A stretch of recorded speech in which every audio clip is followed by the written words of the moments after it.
Alors, je dois faire l'introduction par écrit. Donc, à ma gauche, c'est Lionel Garnery, certains le connaissent. Moi, je m'appelle Yvan Maintier. Lionel vient de la région parisienne. Il expliquera ça tout de suite après. Et moi, voilà, personne n'est parfait. Et moi, je viens du plein ouest, en fait, de Bretagne. D'abord, on est très heureux d'être ici. Voilà. Moi, c'est la deuxième fois que je viens, puisqu'on a fait des prélèvements d'abeilles il y a 2 mois avec Kléber et puis l'équipe. On va vous parler d'abeilles un peu noires aussi. On a décidé aussi de partager des éléments d'enjeu de l'histoire de l'abeille aussi, si ça vous intéresse. La conservation, comme vous pouvez le voir aussi, puisque Lionel vous expliquera, il a une triple casquette, mais il est notamment président en fait, de la FEDCAN, qui est la Fédération des conservatoires de l'abeille noire, dont le CETA fait partie. Voilà. Donc, abeille, oui, histoire de l'abeille, génomique de l'abeille. Et puis, on a également une petite partie pour vous donner, nous, notre regard aussi sur l'abeille et l'apiculture et ouvrir, voilà, sur des questions peut-être plus larges que la génomique et que l'abeille et la savoir. Voilà. Est-ce que ça vous va, ça? Donc, moi, je suis apiculteur et agriculteur. En fait, j'avais une chaire de recherche à AgroParisTech qui n'a rien à voir avec... qui traite du vivant, mais qui plutôt traitait d'un aspect sur l'innovation, en fait, une innovation frugale. Et donc j'ai une 70 à 80 ruches d'abeilles noires dans l'ouest, et plus particulièrement dans les Côtes d'Armor, pour ceux qui connaissent un peu cette partie de l'ouest de la France. En fait, j'ai développé un institut qui s'appelle l'Institut Armel. Et l'Institut Armel, c'est un consortium de chercheurs dont nous faisons partie, avec d'autres collègues, qui travaillent sur un programme scientifique sur une meilleure connaissance de notre petite abeille et des produits de la ruche. Et on a des partenaires, notamment, qui nous aident à développer ce programme scientifique à plusieurs. Armel, c'est également un laboratoire d'analyse génomique, et on est partenaires tous les deux pour développer en fait la génomique, les analyses génomiques dont on parlera tout de suite en fait, notamment sur l'abeille noire en particulier, voilà, l'abeille locale et l'abeille noire. Et puis Armel, c'est un troisième volet. On développe à partir de territoires privés des ruchers pour diffuser et promouvoir en fait l'abeille noire. Voilà. Et ça part des Côtes d'Armor jusque dans tous les départements en fait, de l'ouest de la France. Voilà. Donc il y a un parti pris avec une vision naturaliste de l'abeille et de l'apiculture et une mise en avant de notre petite abeille. Voilà. Bonjour, j'essaie de me lever après une journée de ski. Ça fait longtemps que j'en avais pas fait. Donc moi je suis Lionel Garnery, donc je suis maître de conférence à l'université de Versailles. Et puis ça fait 35 ans que je travaille sur l'abeille. Donc j'ai d'abord développé des travaux qui étaient plutôt académiques, qui visaient à retracer l'histoire évolutive de l'espèce, essayer de comprendre ce que c'était que les races géographiques. Et puis après une quinzaine d'années, j'ai commencé à voir en fait, les effets des pratiques apicoles sur la diversité naturelle de cette espèce. Comme le disait Yvan, je suis plutôt un naturaliste de l'abeille. Et donc, en fait, depuis une quinzaine d'années, je travaille sur des problématiques de conservation de la diversité des abeilles locales. Et on est tous les deux apiculteurs. Et je suis apiculteur aussi. Donc, je suis enseignant à l'université, apiculteur, chercheur au CNRS et président de la FEDCAN. Voilà. Ce qui m'occupe bien. Voilà, donc la conférence que je vais faire ce soir, en fait, ça concerne évidemment le conservatoire d'abeilles noires de Savoie. C'est quand même un des conservatoires en fait, qu'on suit le plus. C'est vrai qu'on en discutait avec Kléber, en fait, j'ai connu des anciens, en fait, puisque j'ai commencé à faire les premiers échantillonnages en 1994 dans les Deux-Savoies. Et donc, en fait, voilà, j'ai 3 décennies de suivi. Alors, suivi assez large au départ, puisque c'était juste des analyses d'impact pour voir comment étaient les colonies à cette époque-là. Et puis là, beaucoup plus serré, puisque maintenant je peux parler d'abeilles sous haute surveillance au niveau génétique. C'est aussi en fait un projet qui est vraiment pilote. Alors, on va le voir en fait que la situation est catastrophique en France de l'abeille noire. On est aux alentours entre 30 et 40% d'hybridation un peu partout en France. C'est-à-dire que c'est généralisé. Et on est vraiment en train de perdre en fait, notre souche locale. Il n'y a plus que, en fait, à certains endroits très très localisés, où on retrouve encore des populations relativement. Donc c'est pour ça, et je pense que ça peut être un projet assez pilote, c'est de montrer en fait, qu'il est possible de restaurer en fait, de la diversité et de revenir en fait, à des souches en fait, qui correspondaient à nos souches locales. Ce que ne se rend pas compte la filière, c'est que c'est un travail énorme. Ils nous prennent pour des doux rêveurs. Et en fait, restaurer de la diversité, en fait, c'est beaucoup d'efforts à mettre en place, que ce soit en termes d'analyse, mais aussi en fait, sur le terrain. Et c'est là où vous êtes en fait, les acteurs les plus importants en fait, pour ces projets. Voilà. Donc je vais faire en fait, comme d'habitude, une petite conférence en fait, qui va présenter déjà les premiers travaux que j'ai faits, en particulier pour vous présenter ce que c'est que la diversité naturelle de l'abeille. En fait, on a une diversité avec des races naturelles qui existaient. Et comme c'est une espèce d'intérêt agronomique, en fait, il y aura une deuxième partie où je vais montrer quels sont les effets de l'apiculture sur la structure génétique de cette espèce.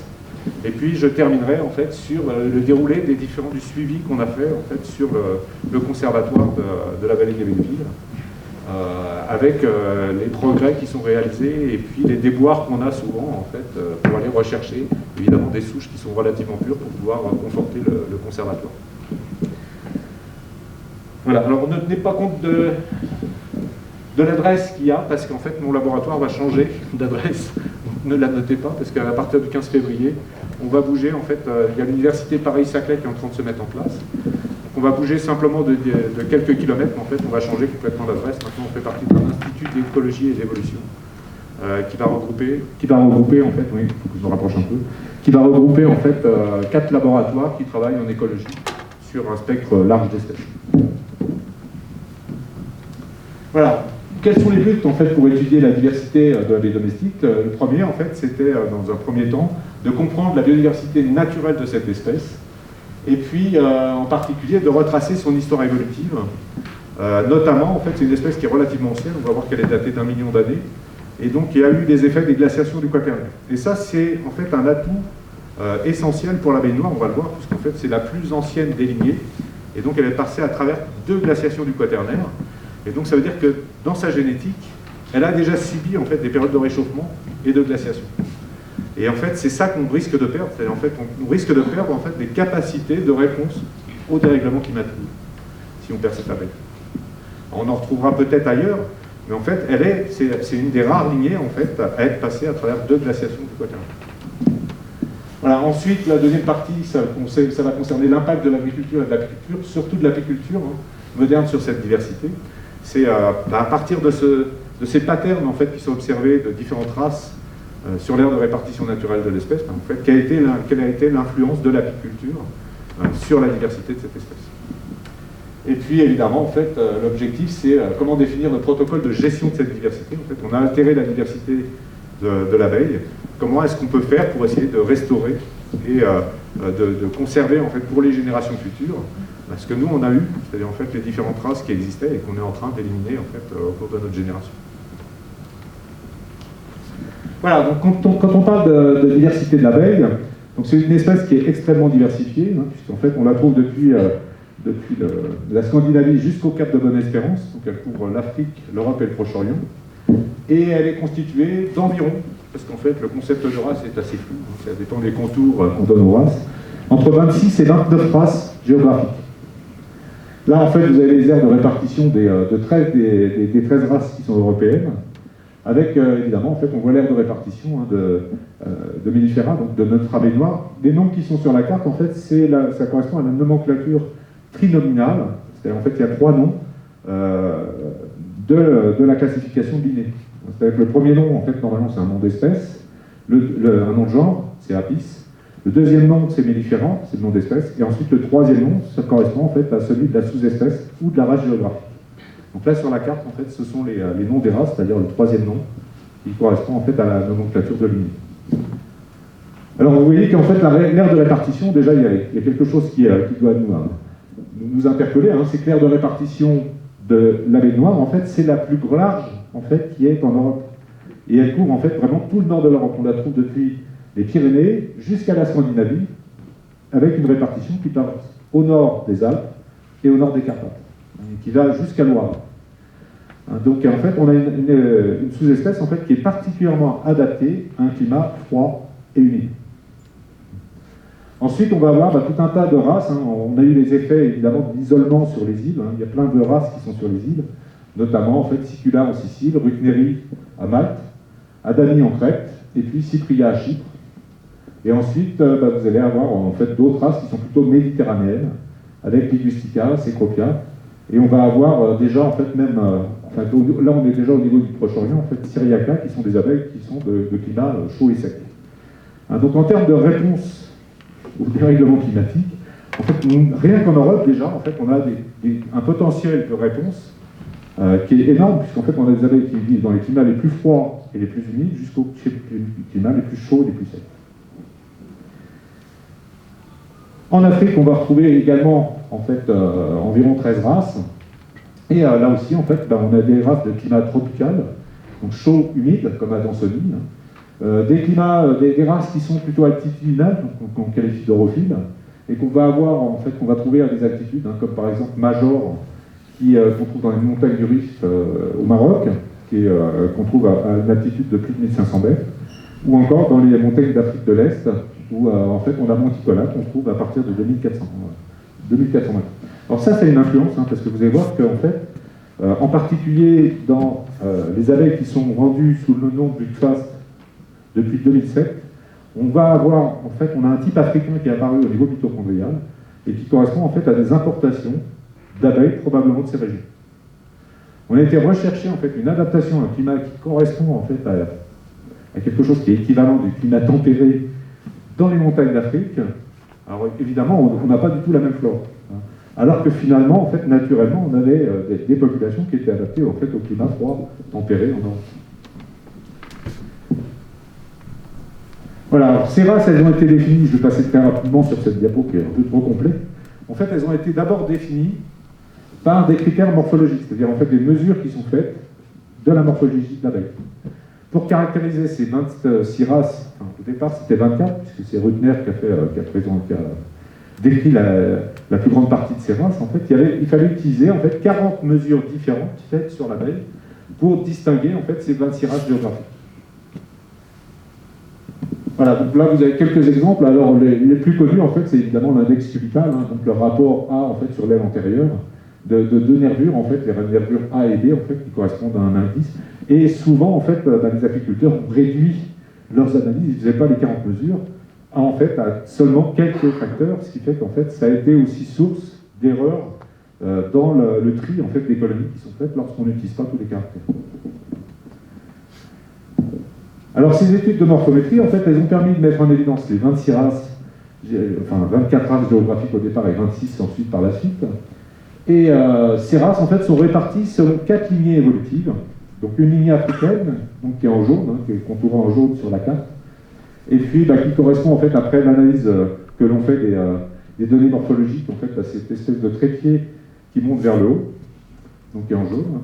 Ensuite une lignée ouest méditerranéenne avec principalement deux sous-espèces, Iberiensis sur la péninsule espagnole et Mellifera en fait qui couvre tout le nord de l'Europe. Ensuite une lignée qu'on a qualifiée de nord-méditerranéenne ou lignée C, parce que les deux races en fait, les majoritaires qui sont sur cette lignée en fait c'est Cecropia et Carnica qui sont à l'extrémité, on le voit du trépied, et qui donc couvrent en fait l'enclave située au sud des Alpes et des Carpates. Et ensuite une dernière lignée qui est un peu plus compliquée à distinguer, en fait, qui est distinguée en particulier sur un critère qui est la longueur de la langue. Ce sont les abeilles en fait, de la lignée orientale, et en particulier Caucasica, qu'on trouve au Caucase. Donc là, sur cette lignée, en fait, on a Caucasica, Anatoliaca, et puis, en fait, elle n'est pas sur la carte parce que c'est à l'extrême. En fait, c'est une des races qui a été décrite récemment, après les travaux de Rutner, c'est Pomonella qu'on trouve au Kazakhstan, au Ouzbékistan. Voilà, donc vous voyez qu'en fait, au niveau morphologique, on a une structuration géographique en fait, qui est extrêmement importante, et qui est finalement le fruit de la biogéographie. On voit que c'est les chaînes de montagnes qui séparent ces lignées, ou ce sont les mers, la Méditerranée, qui sépare la lignée africaine. Alors le problème de ces marqueurs, en fait, c'est qu'on arrive à établir des patterns, mais en fait, on a du mal à interpréter, d'un point de vue génétique et évolutif, en fait, cette différenciation. Et donc, j'ai commencé ma thèse à travailler sur des marqueurs moléculaires. et notamment donc, deux types de marqueurs qui étaient l'ADN mitochondrial, donc c'est la figure qui est à gauche, et puis les marqueurs microsatellites qui sont des marqueurs du noyau. Donc ces deux marqueurs en fait ont des modalités d'évolution qui sont différentes, ce qui fait qu'ils nous donnent des informations complémentaires sur l'histoire évolutive de l'espèce. Alors ça a été confirmé par des travaux plus récents, puisque en fait chez l'abeille maintenant on a séquencé des centaines de génomes complets, mais en fait vous voyez que c'est les figures qui sont en bas, en particulier en bas à gauche là, vous voyez qu'on retrouve en fait la structuration avec la lignée ouest méditerranéenne M, ensuite une lignée africaine A, la lignée nord-méditerranéenne, donc ça c'est avec l'ADN mitochondrial, mais avec les marqueurs microsatellites, en fait on trouve aussi la lignée O, et en fait on retrouve aussi par les analyses de génome complet, en fait, la même structure en fait, de ces marqueurs. Alors, avec les marqueurs moléculaires, en fait, on a un grand avantage, c'est qu'on peut dater en fait, ces séparations. Ce qui fait que les lignées, en fait, elles sont séparées, quand on regarde les grandes lignées évolutives, elles sont séparées d'1 million d'années. Donc ça veut dire que l'histoire de la colonisation vers de répartition date d'1 million d'années.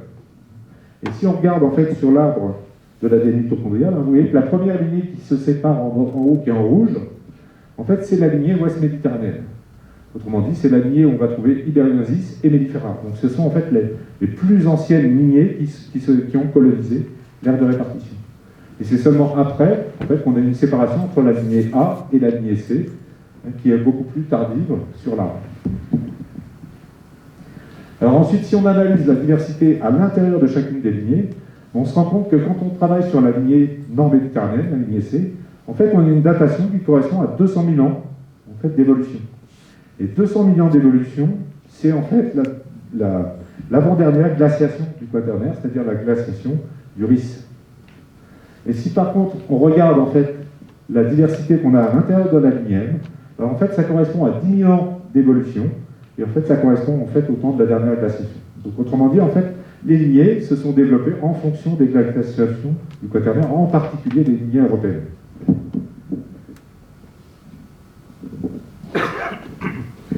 Alors là, je vous ai représenté sous forme d'arbre, mais en fait, on peut faire des analyses qui sont équivalentes à celles des analyses de morphométrie. Donc je vous ai remis la figure de morphométrie en bas, ici, en fait, avec le trépied.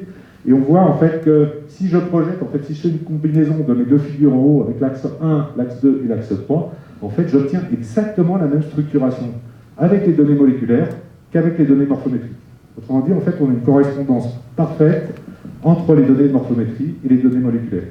Ce qui n'est pas toujours évident. Hein. Il y a des études en fait, qui ne montrent pas forcément en fait, cette corrélation entre les deux. Alors, en faisant la synthèse des travaux, de l'ensemble des travaux en fait, d'analyse de l'ADN mitochondrial et des marqueurs microsatellites, ça nous a amené en fait, à définir un nouveau scénario évolutif pour l'espèce. Donc, imaginons qu'on soit il y a 1 million d'années, la Terre, enfin l'Europe est encore vierge de toute abeille, et donc à partir d'un centre de dispersion qui serait situé au Proche-Orient, en fait, il y aurait une première colonisation par la lignée ouest méditerranéenne, en fait, ce que je vais appeler une lignée proto-M, c'est-à-dire la lignée ancestrale à la lignée M, qui aurait colonisé l'Europe. Il y a 200 000 ans, évidemment, en fait, on va avoir une première glaciation où les glaciers vont descendre jusqu'aux côtes de l'Angleterre. Et ensuite, en dessous, ce qui est en partie grisé, en fait, ça correspond à une toundra, c'est en fait une zone qui est pas du tout propice à la survie des abeilles, il n'y a pas de fleurs. Et donc, en fait, on va avoir des refuges qui vont se mettre en place, notamment dans le sud de la France ou en Espagne, et puis le refuge qu'on trouve de l'origine du centre de dispersion, qui est situé au Proche-Orient. Les abeilles n'ont pas pu redescendre, en fait, évidemment, sur l'Europe centrale, puisqu'en fait, elles ont été bloquées par les chaînes de montagne, notamment, en fait, les Alpes et les Carpates. Donc on est reparti de 2 zones refuge, les glaciers se sont retirés, et on va avoir une première colonisation de l'aire de répartition en, fait, en Europe.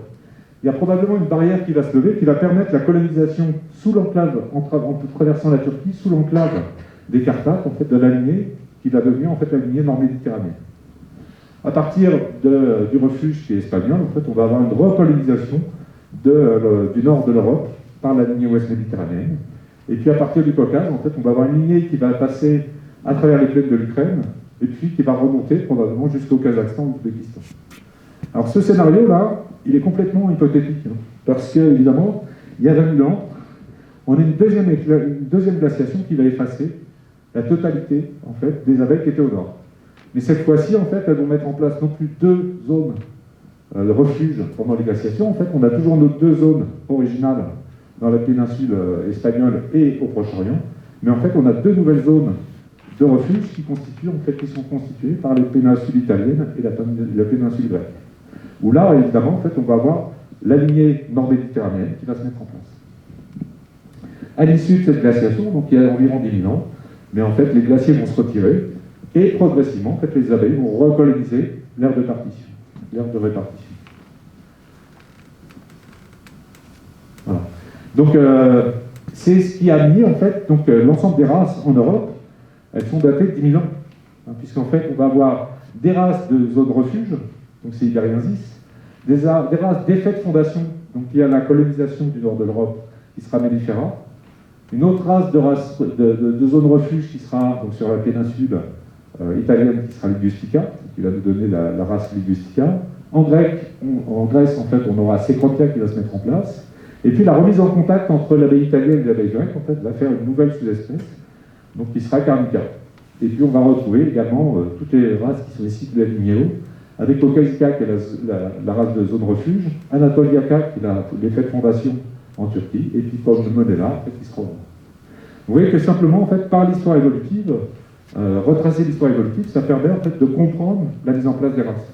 Alors évidemment, c'est pas suffisant, hein, puisqu'en fait, évidemment, ces races se sont différenciées en fonction de la flore et du climat qu'il y avait dans ces zones-là.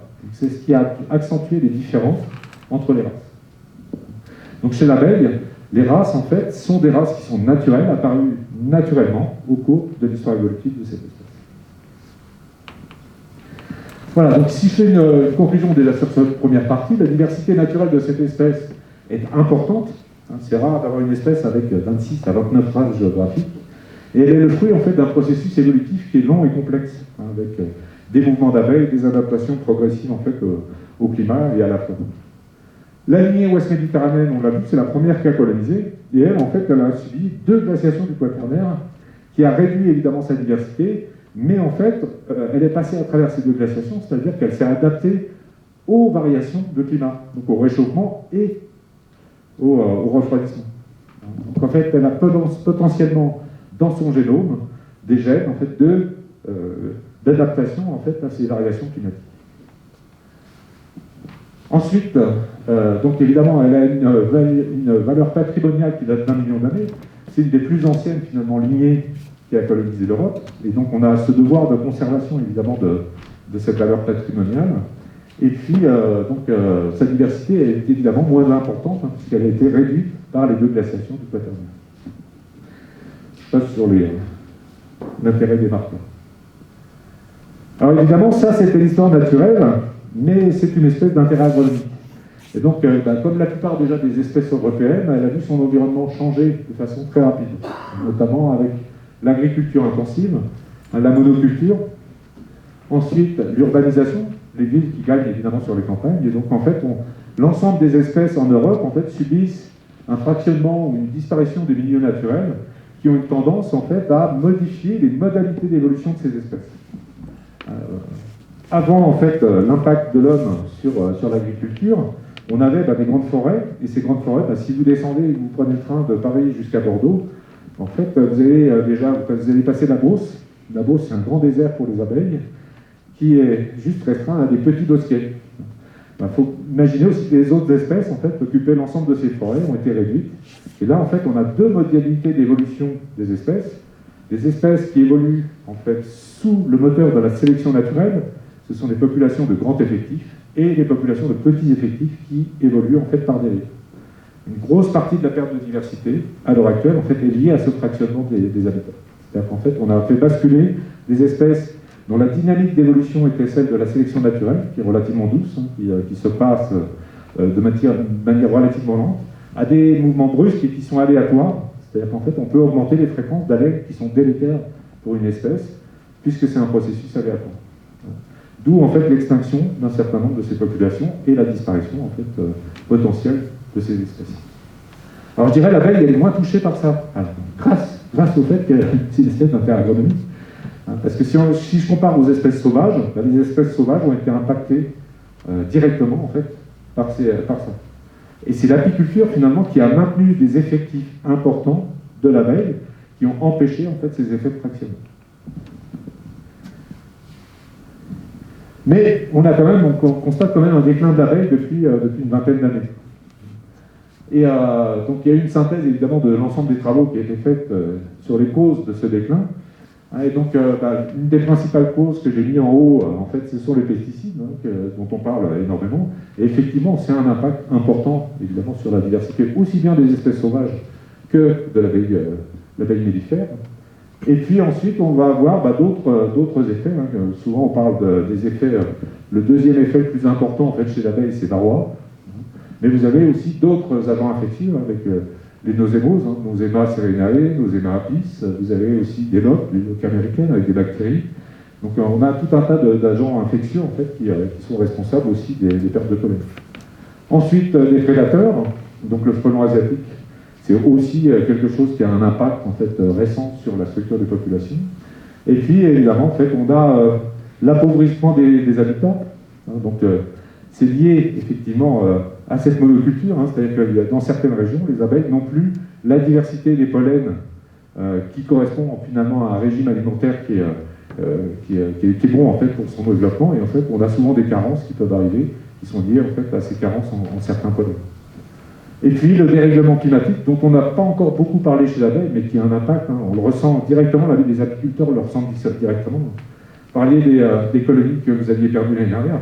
L'année dernière a été une des années les plus catastrophiques de ces dernières années, et on en a subi quand même des précédents qui n'étaient pas bonnes du tout non plus. C'est-à-dire qu'en fait, souvent, depuis 6-7 ans, en fait, on a des demi-mielés, c'est-à-dire qu'on a la moitié des mielés qu'on doit avoir normalement en fait, dans l'année. Donc on a un impact énorme en fait, du dérèglement climatique aussi sur cette espèce.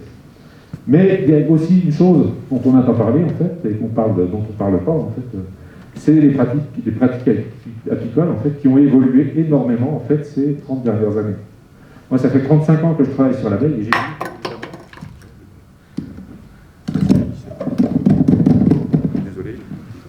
Donc j'ai vu évidemment en fait, les pratiques évoluer. J'étais en particulier en contact avec pas mal des syndicats agricoles. Et puis je me suis dit, il faut que je travaille de manière assez indépendante parce qu'en fait, il y a des choses qui ne me plaisent pas du tout en fait, dans ce qui se passe en fait, dans l'apiculture. En fait, on avait une apiculture qui était plutôt traditionnelle et qui est en train de devenir en fait, finalement une discipline de l'agriculture classique qui est en train de s'intensifier. Mais on a ce paradoxe, en fait, c'est qu'on travaille sur un produit qui est considéré comme naturel. Et en fait, on a ce paradoxe en fait, de se lancer dans une agriculture qui est intensive et tout en travaillant en fait, sur ce produit naturel qu'on est en train évidemment de dégrader. Voilà, donc les pratiques apicoles, c'est probablement quelque chose en fait, qui est important. Alors l'impact des pratiques apicoles, en fait, on les a déjà sur le fait que quand on travaille sur une espèce d'intérêt agronomique, on essaye d'augmenter la production. Pour augmenter la production, en fait, il y a deux moyens. Le premier, c'est de sélectionner des souches locales. En sélectionnant des souches locales, donc ça c'est pour l'ensemble des espèces d'intérêt agronomique, qu'est-ce qui se passe? Je vais choisir ce qui est intéressant pour le producteur, pas forcément la rusticité par exemple, et évidemment en fait en choisissant ça, je réduis la diversité de l'espèce, puisqu'en fait je ne prends qu'une petite partie de cette diversité. Donc je vais réduire déjà la diversité d'une espèce. Ensuite, généralement, comme je ne travaillais pas en fait, sur des caractères qui sont en relation avec la rusticité, en fait je vais avoir une perte des caractères adaptatifs. C'est-à-dire qu'en fait, je suis en train, finalement, de commencer à domestiquer cette abeille et à la sortir de son histoire naturelle. Alors, heureusement, chez l'abeille, en fait, on a une génétique qui est extrêmement complexe. Si je prends, par exemple, la production de miel, c'est pas comme l'épaisseur de couenne chez le porc, c'est pas une variable, en fait, qui est individuelle. En fait, c'est un groupe d'abeilles qui produit, en fait, et en fait, on a cette structure, en fait, qui est la colonie, qu'on peut considérer comme un super-organisme. Mais ce super-organisme, d'un point de vue génétique, il est extrêmement complexe, puisqu'en fait, une reine va être fécondée par entre 15 et 20 mâles. Autrement dit, en fait, dans une colonie, on a des milliers de combinaisons de gènes. Et donc, en fait, pour faire de la sélection dans un modèle aussi complexe, généralement, ça ne fonctionne pas. Et pour augmenter les productions, on a recours, dans ce cas-là, en fait, à ce qu'on appelle l'effet hétérosis. C'est-à-dire qu'en fait, on va créer des hybrides, pour rentrer, en fait, dans les membres de qualité. Et ça, c'est lié au fait qu'on introduit des caractères qui ne sont pas adaptés. Et donc, on va suppléer, en fait, l'absence de ce caractère, en fait, en agissant, évidemment, sur les colonies. Ça aussi, ça contribue, en fait, à la domestication d'une espèce. C'est-à-dire, en fait, on la sort de la nature. Alors évidemment, quand on crée des mouvements comme ça, on a vu que naturellement, l'histoire naturelle différencie les populations. On a des races qui sont mises en place. Quand on importe, en fait, dans les différentes zones, et qu'on a des mouvements, en particulier, en fait, liés à la mondialisation, ben, en fait, on a une tendance à aller à l'encontre de l'histoire évolutive de cette espèce, c'est-à-dire qu'en fait, on homogénéise l'ensemble des populations. Alors, ces mouvements d'abeilles, également, en fait c'est un effet indirect, c'est-à-dire qu'on a dit les pathogènes, c'est un effet qu'il y a sur les abeilles. En fait, c'est un effet qui est aussi un effet lié à l'apiculture, aux pratiques apicoles. En important des abeilles d'Italie, j'importe les variants, en fait, des agents infectieux italiens, en fait, en France. Donc, mes abeilles noires, en fait, elles ne sont pas forcément résistantes à ces variants-là, elles vont être impactées. Et l'abeille italienne que j'ai importée, en fait, elle n'a pas été en fait en contact avec le variant qui était chez l'abeille noire, parce qu'il y a eu une coévolution entre ces différents agents infectieux, en fait, pour chacune des races. Et donc, en fait, évidemment, on crée un cocktail explosif de ces variants, en fait, qui risquent aussi d'impacter sur la survie des colonies. Donc, si on fait un constat de ces 2 dernières décennies, en fait, on importe des abeilles pour augmenter la production. On a une augmentation des pertes de colonies depuis les années 90, une baisse de productivité des colonies d'abeilles, donc ce n'était pas du tout le résultat qui était escompté, une baisse de vitalité des reines. Il y a un article en fait, qui a montré, en fait, qui a été publié, qui montre que les reines locales vivent en moyenne 87 jours de plus que les reines d'importation. Et ça, c'est à l'échelle européenne. C'est en fait un réseau européen qui a montré qu'à chaque fois, en fait, les reines locales vivent beaucoup plus longtemps en fait, que les reines qui sont importées. Et également, en fait, on a une augmentation de la pollution génétique. Alors ça, c'est quelque chose que je suis depuis 30 ans. Je vais vous montrer quelques figures, justement, plus spécifiques, en fait, sur la Savoie. Et vous allez voir qu'en Savoie, en fait, on a une augmentation en fait, très importante. Mais en fait, cette augmentation, je pourrais vous montrer les Cévennes, je pourrais vous montrer les Landes. C'est exactement les mêmes. C'est-à-dire qu'en fait, c'est à l'échelle nationale qu'on a ces augmentations. Voilà, donc le principal accusé jusqu'à présent, c'est les pesticides. Alors effectivement, c'est un impact énorme. Hein. Il faut continuer à lutter contre les néonicotinoïdes en particulier, hein, mais aussi contre l'usage abusif de certains pesticides. Hein. Moi, il y a 2 ans, en fait, sur 2 ans, j'ai perdu la totalité d'un rucher parce qu'il y a un gars qui a fait un traitement sur colza, pleine journée, à 16h l'après-midi, avec un traitement en fait, qui n'était pas fait pour les abeilles. Donc il y a aussi des gens qui utilisent en fait, des produits alors qu'ils n'ont pas le droit de le faire. Donc il faut continuer en fait, à lutter contre évidemment ces problèmes de pesticides. Mais, en fait, les pratiques apicoles en fait, peuvent être un facteur aggravant. Ce n'est pas forcément le plus important, mais c'est un facteur aggravant en fait, pour la survie des colonies. Donc, les importations de graines en relation avec la mauvaise adaptation à l'écosystème, mais aussi la dispersion des pathogènes, en fait, qui est accélérée évidemment en plus par la transhumance. Donc, la question qui se pose, c'est est-ce qu'on ne doit pas revoir notre copie en fait, en termes de pratiques apicoles? Bah, tu veux compléter comment? Non, souvent vous voyez bien que c'est multifactoriel en fait ce qui nous arrive à nous apiculteurs, enfin à nos abeilles d'abord et aux apiculteurs ensuite.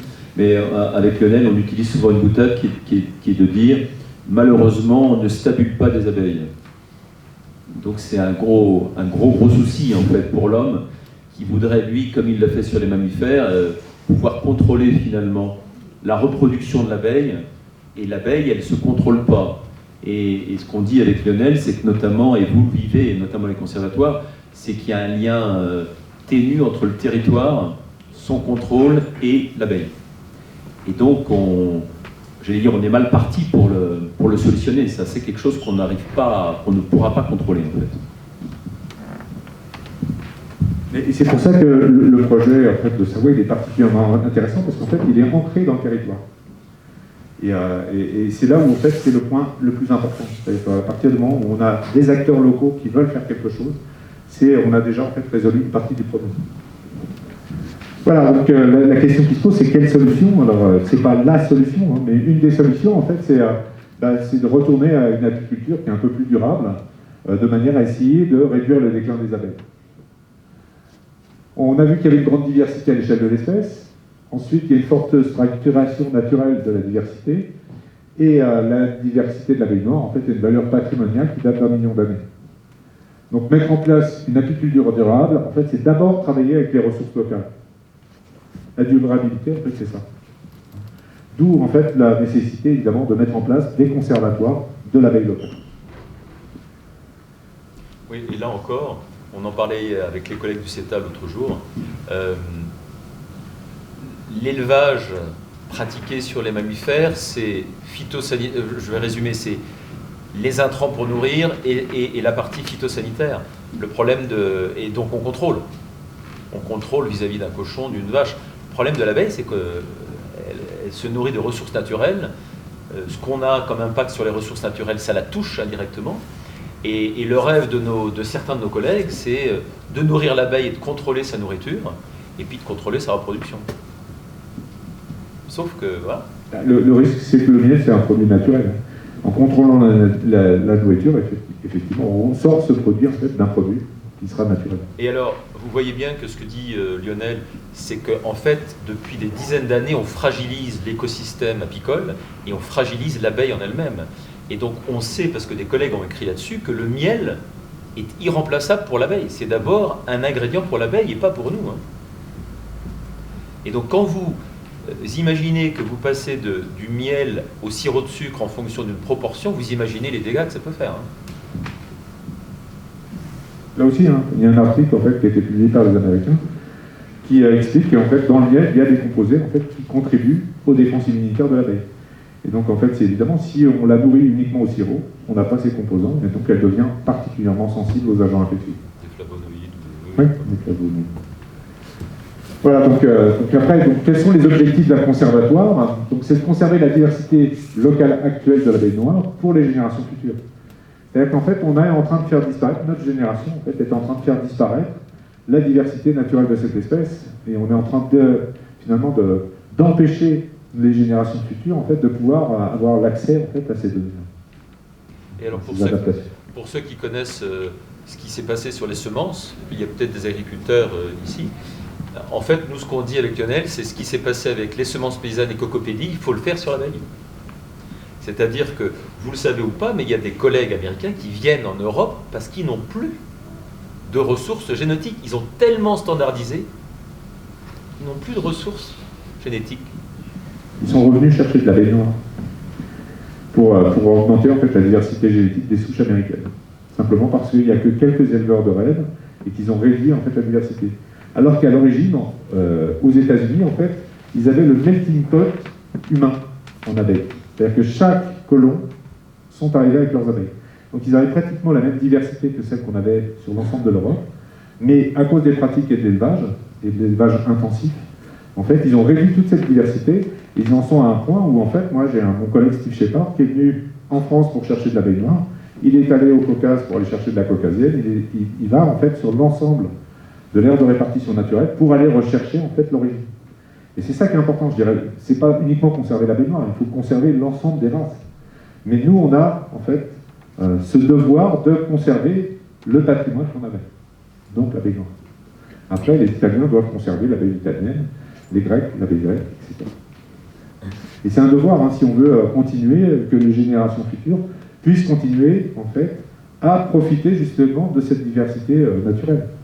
Le problème en fait de la baisse probablement de production, c'est que l'effet hétérosis lié à l'utilisation d'hybrides entre souches qui sont fortement différenciées, ces souches fortement différenciées, ce sont les lignées évolutives.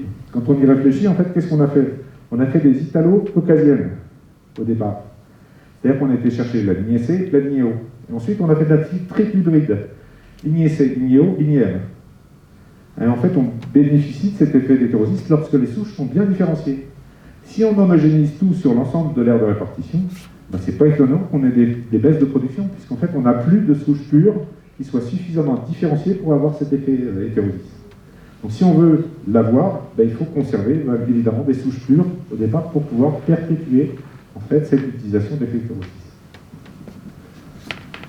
Voilà, donc le but c'est de conserver la diversité locale, de répertorier les qualités apicoles des abeilles du conservatoire, puisqu'un conservatoire, c'est pas simplement un musée où on conserve des choses anciennes. Il faut qu'il y ait une dynamique, c'est-à-dire qu'en fait, il faut répertorier ce qui peut être intéressant pour l'apiculture, pour aller puiser, c'est-à-dire que c'est un réservoir de gènes pour continuer à pouvoir en fait avoir des souches qui soient des souches de production. Ensuite, mettre évidemment en place une filière d'élevage de rennes d'abeilles locales pour suppléer aux pertes, parce qu'en fait, le problème, on pêche au niveau des conservatoires à l'heure actuelle, c'est qu'en fait, on est incapable de répondre à la demande, puisqu'il y a une forte demande de plus en plus importante en abeilles noires, et en fait, il faut mettre en place en fait, une filière d'élevage pour cette abeille. Évidemment, en fait, cette filière d'élevage, elle va servir à multiplier, sélectionner les souches qui peuvent être intéressées en dehors de la zone conservatoire, parce que si je sélectionne dans le conservatoire, si j'en fais un centre de sélection, c'est plus un conservatoire, je perds de la diversité. Le but d'un conservatoire, c'est de conserver la totalité de la diversité. Dans mon conservatoire, j'ai des abeilles qui occupent des ruches qui produisent rien. Mais, en fait, je ne les nourris pas, elles passent de génération en génération. Ce sont des abeilles rustiques, elles n'ont aucun intérêt apicole, mais elles sont rustiques et elles peuvent vivre toutes seules dans la nature.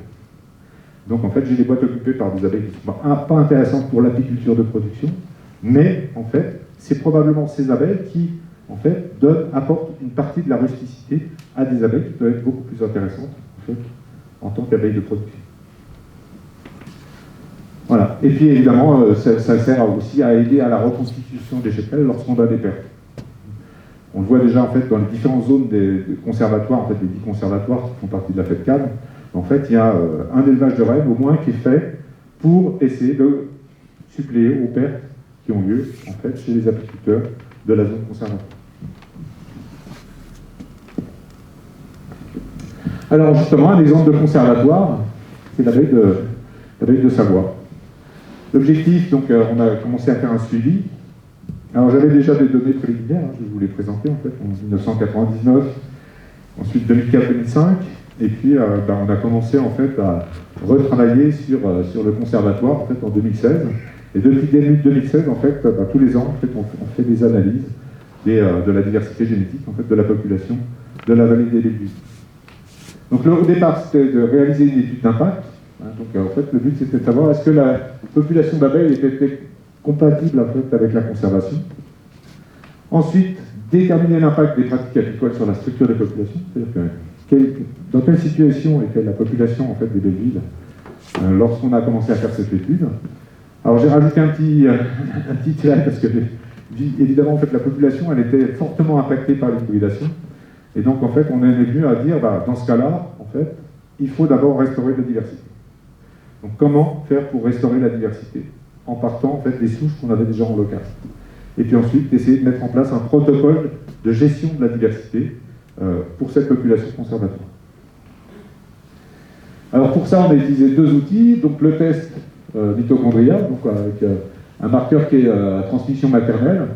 Donc ça en fait, ça nous permet de typer l'origine maternelle d'une colonie. Alors ce qui est intéressant en fait, c'est que comme c'est une transmission maternelle, la reine étant la mère de l'ensemble des ouvrières de la colonie, elle va transmettre en fait cette molécule à l'ensemble des ouvrières, mais aussi des mâles et des futures reines. Donc ça en fait un marqueur complet de colonie. Donc j'ai juste besoin d'échantillonner une ouvrière et ça me permet en fait de caractériser la colonie. Comme c'est transmis maternellement uniquement, en fait on a une évolution clonale. Si j'ai importé une colonie d'Italie il y a 30 ans ou 40 ans et que j'ai perpétué les lignées de reines à partir de cette colonie, en fait j'ai conservé ce marqueur. Donc ça m'en fait un marqueur en fait des importations sur un temps relativement ancien. Ensuite, les marqueurs microsatellites, eux, ils servent directement à estimer les niveaux d'hybridation.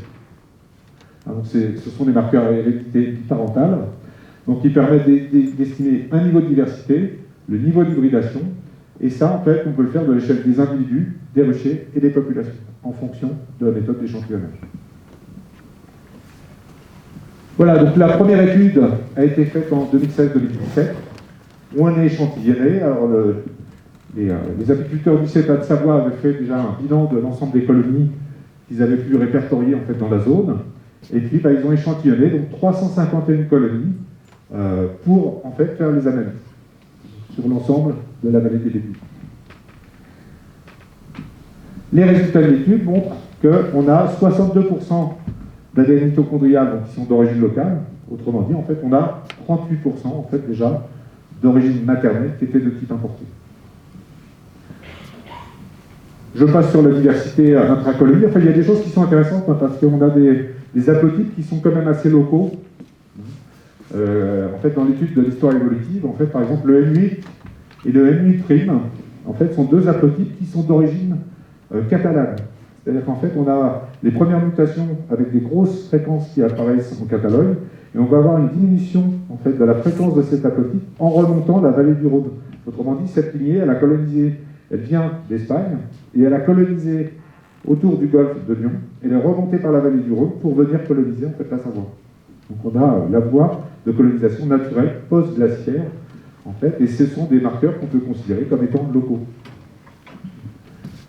Voilà, donc avec des marqueurs locaux, et puis en fait, on a déjà un impact des apportations avec des abeilles qui peuvent venir d'autres lignées, mais aussi on peut avoir un impact des transhumances intra-lignées, c'est-à-dire en fait, je peux avoir en fait, des abeilles qui proviennent d'autres régions de France, avec des haplotypes en fait, qui sont originaires d'autres régions de France.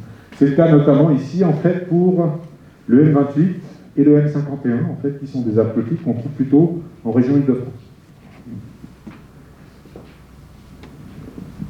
Alors, si je situe, en fait, avec les marqueurs microsatellites, donc ça, c'est les marqueurs du noyau, la population, hein, vous voyez qu'en fait, une lignée qui est tout en rouge, tout ça, ce sont les populations de référence. Vous voyez, en fait, que j'avais déjà des populations de référence de Savoie de 1999, de 2004, et en fait, la population de 2016, en fait, elle est beaucoup plus à la base de l'arbre, autrement dit, en fait, ça montre que les hybridations ont augmenté au cours du temps. On voit d'ailleurs sur ce graphique-là la population de Savoie en fait, qui apparaît en intermédiaire entre les populations de référence de la lignée M et celle de la lignée C. Donc un fort impact d'importation en fait, des abeilles de la lignée C. C'est confirmé en fait, par l'étude de structuration. En fait, ce que vous avez, les trois blocs que vous avez en fait, rouge, bleu et jaune, en fait, ça correspond à la lignée M en rouge, la lignée C en bleu et les lignées O, A et Z en fait en jaune. Et on voit que la population en fait, de Savoie, en fait, c'est un mélange entre du rouge et du bleu. Donc on a une population en fait, qui montre des signes relativement importants d'importation. Donc là j'ai mis un exemple et je vous ai montré l'évolution justement entre 2004, de 1999-2004 et ensuite les deux graphiques du haut en fait, qui montrent 2016. Vous voyez qu'en 1999, j'ai mes populations de référence donc, qui sont rouges, qui sont à droite de la ligne M. J'ai beaucoup de points au centre de ces populations de référence et j'ai seulement quelques points en fait, qui partent en particulier. On voit en fait l'influence ici de l'abeille caucasienne avec des points en fait, qui vont vers le haut en fait, dans les contours jaunes. En 2004-2005, j'ai toujours en fait, pas mal de points dans les populations de référence, mais j'ai en fait des hybrides. Donc là en fait, en 99, c'est probablement en fait, des souches directement importées. En fait, on les typifie comme étant de la caucasienne. Et ensuite, ça s'est hybridé. Et donc, en fait, je vais avoir des échantillons qui se rapprochent plus, évidemment, de la ligne M, mais qui sont en dehors, en fait, des populations de référence. Et là, quand on analyse en 2016, ben, en fait, on se rend compte qu'on a énormément de points, en fait, qui sont en dehors des références. Et ça, en fait, vous voyez, j'ai deux ruchers.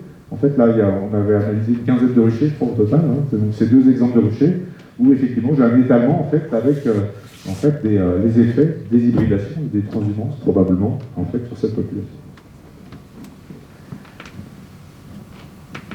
Alors, lorsque j'analyse au niveau local le pourcentage d'hybridation, en fait, je m'aperçois que la zone, elle est homogène.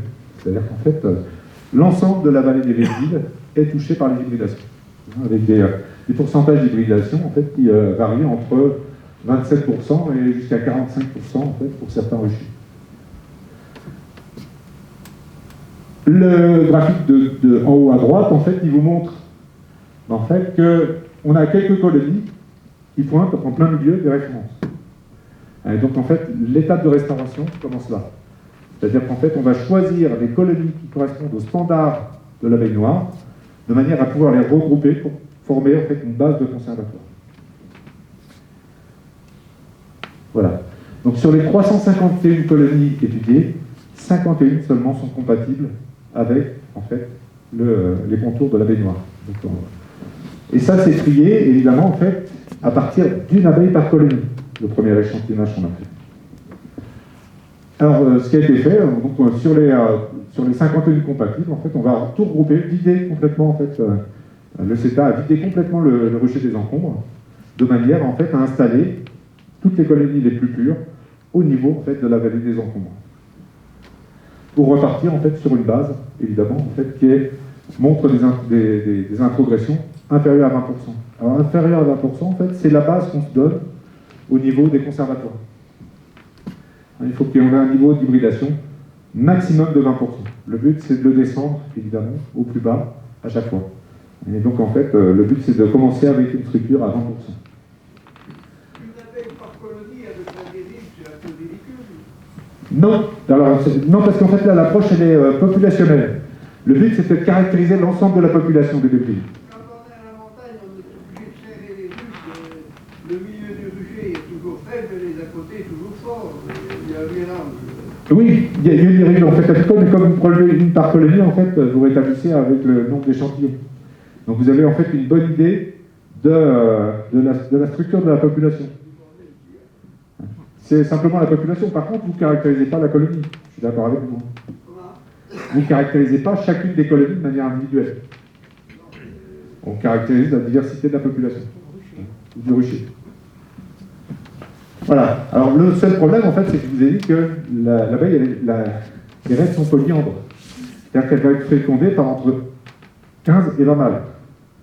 Quand j'ai tiré une abeille pour échantillonner, j'ai échantillonné un des allèles de la reine et un des allèles des 15 à 20 mâles qui ont fécondé la reine. Donc la deuxième étape, en fait, c'était de vérifier que les colonies, en fait, étaient bien pures. Autrement dit, on a échantillonné 24 abeilles par colonie, cette fois-ci, qu'on a étudiées d'un point de vue génétique, pour pouvoir caractériser les différentes fratries à l'intérieur.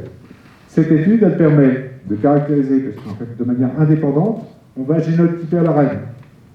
On est capable de trier les allèles de la reine chez les ouvrières quand on en a échantillonné suffisamment, de trier les allèles des mâles qui ont fécondé les reines, et ensuite de savoir en fait quel est le niveau d'hybridation de la reine, des mâles qui ont fécondé la reine et de la colonie. Donc on estime le niveau d'hybridation à 3 niveaux. Voilà, donc ça c'est un exemple d'un fichier où vous avez les résultats en fait des tailles, et là c'est le niveau d'hybridation. C'est-à-dire qu'en fait les cases qui sont en bleu montrent en fait les allèles qui correspondent à des allèles qui proviennent de la lignée nord-méditerranéenne. Donc c'est comme ça qu'on trie les échantillons, qu'on estime en fait le niveau d'hybridation. Le deuxième tri qui est fait sur toujours les mêmes données, c'est celui des fratries. C'est-à-dire que là, on voit que, par exemple, la première colonne, vous avez A28, et la deuxième colonne, c'est A28, c'est les deux allèles qui correspondent à chacune des ouvrières. Chaque ligne, en fait, c'est une des ouvrières qui a été étudiée. Elles ont été évidemment retriées, puisqu'en fait, on a déterminé le génotype de la reine, c'est la première ligne en haut, et ensuite, on va déterminer les génotypes des mâles qui ont fécondé les reines, c'est-à-dire que les fonds qui sont colorés correspondent à des fratries. Ce sont des ouvrières qui ont le même père, quand il y a le même fond coloré. Donc ça nous permet d'estimer aussi le nombre de fratries, et à partir de là, en fait, on peut extraire évidemment les allèles de chacun des mâles, et en fait, estimer le niveau d'hybridation des mâles. Et également, en fait, estimer le niveau d'hybridation de la reine. Donc on a étudié 29 des 51 colonies, et en fait, pour chacune de ces colonies, on a eu cette fiche-là, alors on n'est pas à lire en entier, vous pouvez le faire, mais en fait, ce qui est essentiel, en fait, c'est l'analyse des 24 ouvrières a mis en évidence la présence de 13 fratries. Toutes les abeilles analysées appartiennent à cette colonie. Je reviens sur votre question. C'est-à-dire que d'un point de vue génétique, on peut déterminer une abeille qui dérive. Parce qu'en fait, elle va avoir des abeilles qui sont différentes de ceux de la reine, qui viennent d'une autre colonie. Et donc en fait, on avait certaines colonies où sur les 24, on avait une dérivante, évidemment, on l'a retirée de l'analyse. Donc on peut caractériser, évidemment, les abeilles qui proviennent d'une autre colonie. Et on ne travaille, évidemment, que sur les abeilles qui sont issues de la reine, pour la caractériser. Voilà, donc, et ensuite, en fait, on peut estimer, donc là, évidemment, c'est une description de la figure, on voit bien que l'ensemble des ouvrières qui ont été étudiées sont dans les références M, sauf une. La cabis qui est en bas, là, qui est fortement hybridée. Ça nous permet de déterminer, en fait, si vous faites un greffage sur cette colonie, quel est le pourcentage de chance d'avoir une reine hybridée à 30%. Autrement dit, là, pour cette colonie 73K, en fait, on avait 33% des reines produites auront un niveau d'hybridation inférieur à 20%, c'est ce qu'on attend. C'est-à-dire que si on va dessus, on aura 83% de ces abeilles, dont 33,33 auront un niveau d'hybridation inférieur à 10%, 50% seront entre 10 et 20, et on a 16,67% qui auront un niveau d'hybridation supérieur à 20%. Donc ça en fait une colonie qui, potentiellement, en fait, donne un bon pourcentage de reines qui seront relativement pures si on fait de l'élevage dessus. Alors ensuite, on peut trier aussi, parce qu'en fait, on a le niveau d'hybridation de la reine, des mâles et des ouvrières. On peut avoir, par exemple, un cas où on a une reine qui est pure, qui va montrer entre 4 et 10% d'hybridation, mais qui a été fécondée par des mâles qui sont fortement hybridés. Donc on a une colonie qui est fortement hybridée. Dans ce cas-là, c'est ce que je vais appeler une colonie à mâles. C'est-à-dire que la reine étant pure, je vais la conserver dans mon conservatoire pendant 2 ou 3 ans, puisque elle va me produire des mâles noirs. Puisqu'en fait, les mâles sont issus directement en fait, du génotype de la reine. Et puis au bout de 2-3 ans, en fait, je vais la basculer de manière en fait, à changer la reine, pour éviter évidemment qu'elle essaime et qu'elle crée des nouvelles reines. Mais ça fait une colonie potentiellement qui me permet de conserver la diversité de la lignée ouest-méditerranéenne. Donc en fait, on peut gérer colonie par colonie, en fait dire celle-là je peux greffer dessus, celle-là je peux simplement élever des mâles, celle-là je peux la laisser parce qu'elle est neutre, je ne vais pas faire d'élevage dessus, mais elle peut être constituante de la population. Et puis par contre, évidemment, éliminer celles qui ne correspondent pas du tout au standard de ce que j'attends. Donc, le bilan.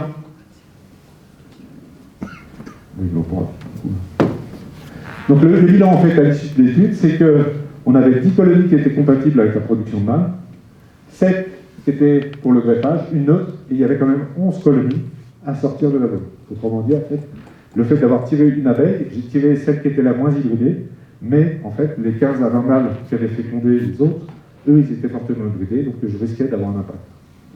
Donc vous voyez en fait que l'étude montre que le travail de restauration de la biodiversité et la conservation de celle-ci est un travail dur, laborieux, qu'il faut encourager.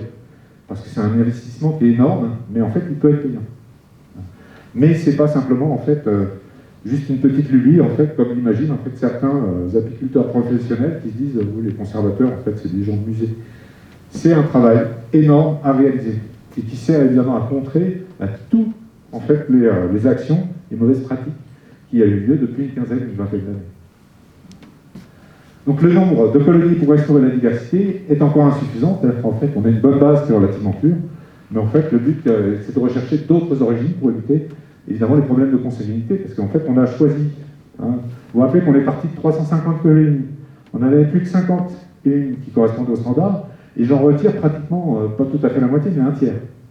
Donc en fait, je réduis la diversité. Donc il faut absolument que déjà au départ, j'envisage d'aller chercher des colonies pures ailleurs qui me permettent de réaugmenter le niveau de diversité de la population.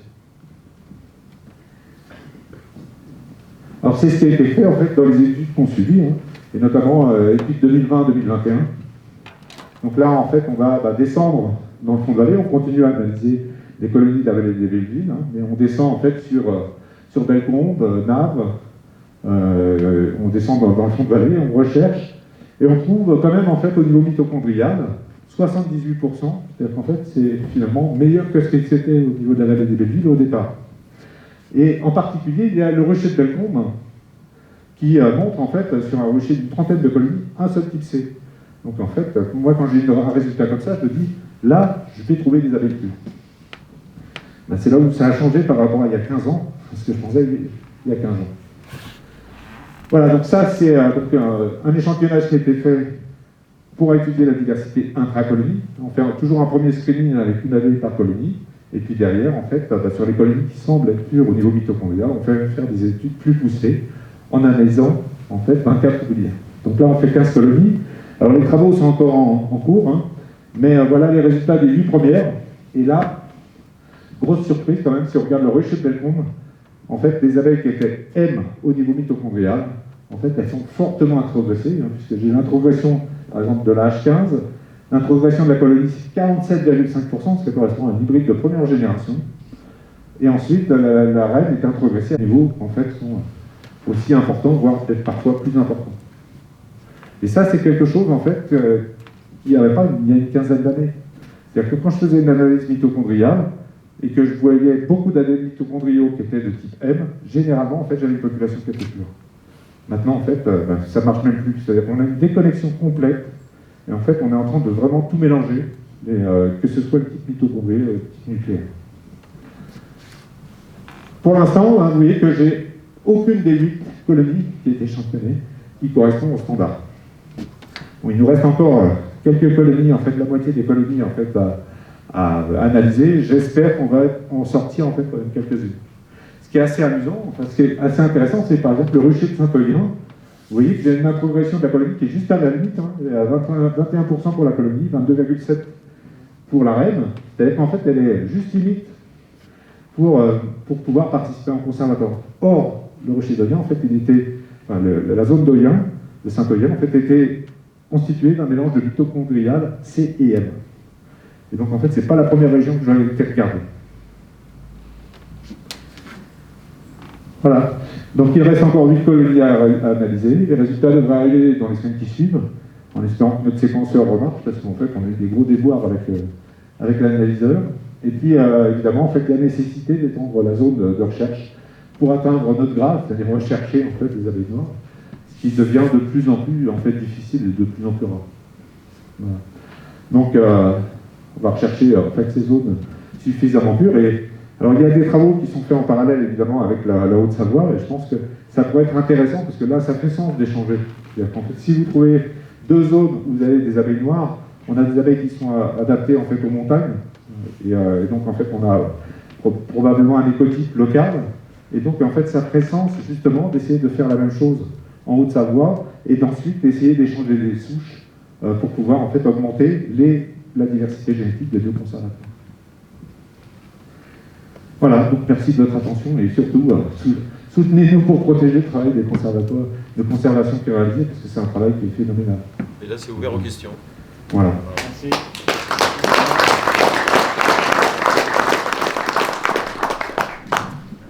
En fait, bon, il y a ceux qui intéressent l'agriculteur, l'augmentation de la production miel, mais en fait, quand on croise 2 souches, même si elles peuvent être douces l'une et l'autre, en fait, peuvent donner en fait un hybride qui est agressif. Et c'est probablement en fait la réputation de l'abeille noire, en fait, elle la tient des premières importations d'abeilles italiennes qui ont eu lieu dans les années 30. Moi, je m'en suis rendu compte parce qu'en fait, au début, on avait, quand on a mis en place le conservatoire de l'abeille noire d'Île-de-France, on était aux alentours de 25 à 30% d'hybridation. Et le fait d'épurer et de choisir uniquement des colonies en noir, en fait, ben, ça a adouci en fait, mon conservatoire. C'est-à-dire que j'avais 3-4 souches au départ sur mes 25 colonies qui constituaient le conservatoire, qui étaient agressifs. Et en fait, ces souches, c'était les souches les plus hybridées. Et donc les plus hybridées. Et donc en fait, en purifiant, en éliminant ces souches et en remplaçant les reines, en fait, maintenant j'ai des abeilles qui, les gens sont surpris quand ils viennent. Une fois, il m'est arrivé de séparer, en fait, je fais des divisions en mettant 2 corps l'un sur l'autre.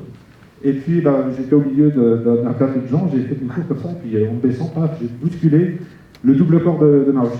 Tout le monde a reculé de 3 mètres. Donc, mon double corps est tombé. En fait, il n'y a pas une abeille qui a bougé. En fait, on confond souvent le caractère d'agressivité à la tenue au cadre. Donc, c'est vrai que la noire, elle a une tenue au cadre qui est assez médiocre. C'est-à-dire qu'en fait, dès qu'on va la manipuler, on va avoir des abeilles partout autour, mais ça ne veut pas dire qu'elles sont agressives. Elles viennent se poser sur la tenue, et en fait, il n'y a pas forcément d'agressivité.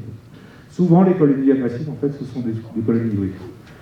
Et ensuite, il y a des sens d'hybridation, en fait, qui sont complètement différents. Par exemple, en fait, et c'est ça qui est un désavantage des conservatoires d'abeilles noires, c'est que une reine bulle-face fécondée par des mâles noirs reste douce et productive, et super productive. Par contre, une reine noire fécondée par des mâles bulle-face, ça devient une teigne complète, et en fait, elle ne produit plus rien. Et ça, c'est pas en faveur des conservatoires, parce qu'évidemment, les bulle-fasteurs, ils aiment bien venir faire féconder leurs reines proches des conservatoires, donc ça nous hybride, ça rend nos abeilles plus agressives, alors qu'eux, en fait, ils repartent avec des reines qui sont fécondées et qui sont productives et douces. Donc le caractère d'agressivité, si on regarde aussi dans la littérature, le frère Adam, qui est à l'origine de la bulle-faste, décrit l'abeille noire comme une abeille douce. Bruckner, qui a décrit les races, décrit l'abeille noire à l'origine comme une abeille douce. Donc en fait, c'est faux. Juste pour compléter, en fait, je vais parler un peu de la Bretagne. Donc il y a 3 conservatoires sur des îles en Bretagne, dont Ouessant. Et c'est les abeilles les plus pures, enfin, c'est aujourd'hui les abeilles les plus pures en mellifera mellifera. Je peux vous assurer que vous allez à Ouessant, jusqu'à l'été dernier, Pas de gants, pas de voilettes. Hein. Elles sont d'une douceur incroyable. Incroyable. Alors effectivement, elles ne tiennent pas au cadre, elles sont là. Par contre, ça va vite. Mais par contre, incroyablement douces. Je trouve ce caractère-là aussi sur Groix. Hein. Groix ou Belle-Île, vous verrez. En fait, Belle-Île, Ouessant, Groix et Belle-Île, en fait, sont à des niveaux de pureté de 3% d'hybridation. Les marqueurs, en fait, ils sont à 5%. Donc, autrement dit, en fait, Groix, Belle-Île et Ouessant sont des abeilles pures noires. Ils n'ont pas été du tout touchés par les hybridations. Juste pour, je voulais compléter, rebondir sur ce que disait Lionel sur ces histoires d'échange, en fait, pour pouvoir soit amener de la diversité, soit conserver. En discutant, effectivement, nous, par exemple, au niveau de la vallée, puisque je sais que vous appelez la vallée, nous, on s'interdit des échanges, par exemple, au sud de la Loire. Et on pense que sur la partie montagnard, je pense à nos amis du territoire de Belfort, on pourrait avoir une ligne verticale, en fait, qui intégrait les Vosges, le Jura, bien sûr les Alpes, mais on aurait une vision verticale, en fait, des échanges et non pas horizontale. En plus, ce qui fait sens, c'est qu'on voit bien que la lignée qui a colonisé en post-glaciaire, en fait, elle a remonté la vallée du Rhône. Donc, en fait, tout ce qui est adapté à la montagne, en fait, on peut partir des Alpes-Maritimes et remonter, en fait, jusqu'au Jura, où là, en fait, on a quelque chose qui fait sens au niveau des adaptations. Alors après, en fonction de l'altitude, on va avoir des abeilles de semi-montagne ou de montagne. Donc là, on peut faire attention. Mais par exemple, on a eu un projet européen, on a étudié, et c'est assez amusant. Hein. Si on regarde la flore microbienne des abeilles de Clermont-Ferrand et celle du nord du Portugal, qui sont deux milieux de semi-montagne, on a trouvé en fait beaucoup de similitudes entre ces deux milieux-là. Donc on voit qu'il y a des adaptations, c'est-à-dire qu'il y a des régulations qui se font. En fait, même si on est en fait, sur des populations qui sont relativement différentes, c'est l'habitat en fait, qui est très important en fait, dans la survie des abeilles, puisque le microbiome de l'abeille est extrêmement important. Donc ça fait partie des adaptations. S'il y a d'autres questions. S'il n'y a pas d'autres questions, mais s'il y a des questions.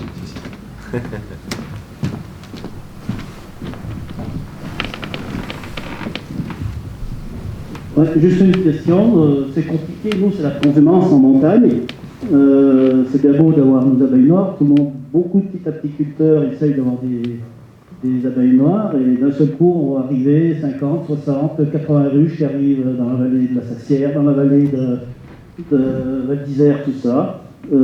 Comment peut-on pour bloquer ces gens-là? Pour l'instant, en fait, il n'y a aucune solution. Il y a par contre en fait des projets, c'est-à-dire qu'en fait il y a deux approches potentielles. Au niveau de la FEDCAN et de Polynice, en fait, on est en train d'essayer de travailler pour avoir en fait une législation sur les territoires, donc qui permettent de dire, en fait, voilà, on a affaire à un conservatoire, il faut absolument en fait mettre en place une législation qui préserve en fait cette population. Bon, après, ça n'empêchera pas. Deuxième solution, ça va être en fait j'ai soit une solution qui est descendante, soit une solution ascendante. C'est de communiquer au niveau local et d'essayer de bloquer, puisqu'en fait, qu'est-ce qui fait que les apiculteurs transhument? C'est qu'ils ont des sites où ils peuvent transhumer. Et donc, si on arrive à bloquer ces sites-là, c'est-à-dire en fait communiquer aussi bien sur les espaces publics que privés, et assurer une grosse communication qui dit, voilà, en fait, on met en place un conservatoire, on va faire de la communication autour de ça, de manière à bloquer, finalement, et d'empêcher, en fait, que les apiculteurs transhumants aient des sites. La meilleure solution, ce serait évidemment qu'il y ait une concertation. Il faut absolument lier les deux apicultures, celle de conservation et celle...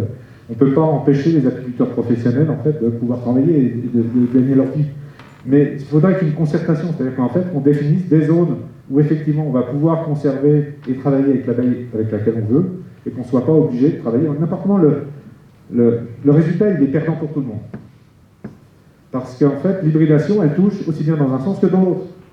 Le professionnel qui veut travailler avec la caucasienne ou avec la carnica, il va forcément être hybridé aussi et impacté aussi. Et le bilan, il est perdant-perdant. Le tout, c'est de trouver en fait une solution qui soit gagnant-gagnant. C'est-à-dire en fait définir des espaces où ils peuvent transhumer et évidemment en fait gagner leur vie en transhumant, et des espaces en fait qui seraient dédiés à la conservation. Et justement, travailler au sein d'un parc national, je trouve que ça fait sens. Ce sont des espaces qui normalement sont dédiés à la conservation de la biodiversité, c'est-à-dire la diversité naturelle, pas de l'agrodiversité. fait, c'était la question que je voulais vous poser. C'est-à-dire que nous, quand on regarde les niveaux d'hybridation, on voulait vous poser la question de savoir comment vous le voyez, vous. Alors, vous le voyez, effectivement, vous pensez, effectivement, quand il y a 100 ruches qui transhument du jour au lendemain, oui, c'est une raison. Quand il y a vous appelez, vous, les personnes de la vallée qui arrivent dans vos montagnes avec 3 ruches par-ci, 4 ruches par-là, 2 ruches par-ci, ben, c'est peut-être aussi une source. Mais au-delà, en fait, de la transhumance, en fait, l'enjeu qu'il y a derrière, c'est un enjeu de ressources. Nous, on s'est aperçu que depuis quelques dizaines d'années, la ressource, vous voyez bien, s'amenuise, en fait. Donc, en fait, l'apiculteur, qu'il soit professionnel, de loisirs ou autre, il va chercher de la source. La transhumance, c'est aller chercher de la ressource. Et la ressource, elle est rare aujourd'hui. Donc nous, ce qu'on essaye de faire, et en fait ce problème-là, il ne va pas être ce que vous soulevez comme problème, qui est un vrai problème qu'on retrouve partout. C'est pas un problème qu'on va solutionner comme ça, malheureusement. Ce que nous, on essaye à notre petit niveau, c'est de sensibiliser les politiques, parce que vous voyez bien qu'il y a un vrai problème de territoire et d'abeilles. Et on ne l'a pas sur les autres espèces animales. Donc en fait, l'abeille et le pollinisateur en général, là nous amènent les gens des filières, les politiques, un problème qu'on ne connaît pas. On ne sait pas. On n'a pas d'antériorité pour approcher ce problème-là, en fait. La seule chose qu'on connaît, c'est ce qu'on disait tout à l'heure, c'est j'enferme mon abeille, je la nourris et je vois ce que ça donne. Et là, vous savez où ça se passe aujourd'hui, hein, on le sait. Hein, donc, ça se passe loin de chez nous, mais ça se passe comme ça. Hein. Ça se passe en Chine. Hein. C'est pas de l'agriculture, ça. Non, c'est pas de l'agriculture. C'est pas, on est bien d'accord, c'est pas de l'agriculture. On fait du confort, il n'y a que les taris et les abondances. Oui. Donc pourquoi on n'arriverait pas au niveau des abeilles? Voilà. Je veux dire, est-ce que nos communes, nos maires, tout ça, n'ont pas le pouvoir de dire, voilà, on a une zone comme ça, vous n'avez pas le droit d'aller. C'est ça qu'on a. Alors en fait, vous avez raison, en fait, ça c'est peut-être aussi un chemin. Parce qu'il y a vous savez comme moi qu'il y a des miels IGP par exemple. Hein, donc les miels IGP c'est exactement comme le fromage. Donc, mais c'est plus dur de caractériser la ressource pour une abeille. Le problème c'est que ces miels-là pour l'instant n'incluent pas le type d'abeille. La race, la sous-espèce. C'est ça le problème. Parce que il faut vraiment associer justement l'abeille à son territoire pour pouvoir mettre effectivement des cahiers de charges et des appellations qui soient correctes. Très difficile. Hein, c'est pas et le problème qu'on a c'est qu'effectivement, comme c'est une espèce qui est généraliste, quelle que soit la souche, en fait, elles vont produire pratiquement le même miel. Alors, c'est pas encore prouvé, il faudrait faire des recherches, parce que, évidemment, en fait, quand on a un cycle biologique qui correspond parfaitement au cycle de floraison au niveau local, en fait, on aura des petites différences dans les miels. Par rapport à une abeille qui est boostée, en fait, si je prends de la Buckfast, elle va faire du couvain depuis le mois de février jusqu'au mois d'octobre. Elle n'aura pas les mêmes proportions, finalement, en fait, de chacune des mielées. Donc il y a probablement des petites différences, mais pour l'instant, il faut encore les montrer pour pouvoir justement montrer que ça fait sens de conserver une appellation d'origine protégée et qui allie aussi, évidemment, l'abeille locale. À notre petit niveau, au niveau d'Armel, avec Lionel et puis les collègues, on a commencé à créer un label. Parce que nous, on trace nos abeilles. Mais c'est du boulot. Ce que vous faites au niveau de du conservatoire, c'est un énorme travail, on sait très bien. C'est un énorme travail, mais qui peut aboutir à une certification. Et cette certification, justement, en fait, on peut s'appuyer dessus par la suite pour essayer de créer un label. On peut certifier aujourd'hui, par exemple, des colonies en fonction de ce qu'on vient de vous dire, en fonction des analyses et du détail des analyses. Voilà, on peut faire ça. Là, il y a un gros souci aussi, c'est qu'il y en a beaucoup qui voudraient des dessins, voilà, il n'en faut pas, donc ils vont chercher un peu le sac. Voilà. On va arriver des camions, des ports avec des caisses et tout, et on envoie tout ça dans notre vallée, je peux revenir à la parenthèse, voilà, et donc,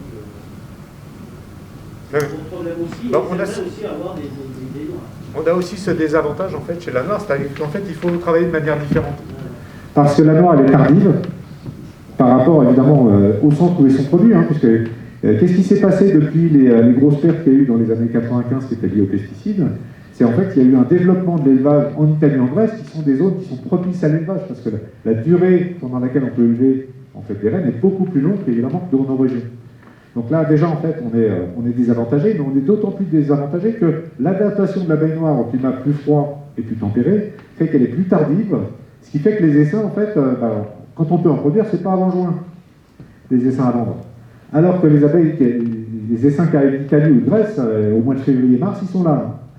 Donc en fait, la solution, c'est d'élever les reines, de les hiverner et de les vendre à une période pour être compétitif. Donc il y a toute une structuration à mettre en place pour la filière en fait, d'élevage d'abeilles noires.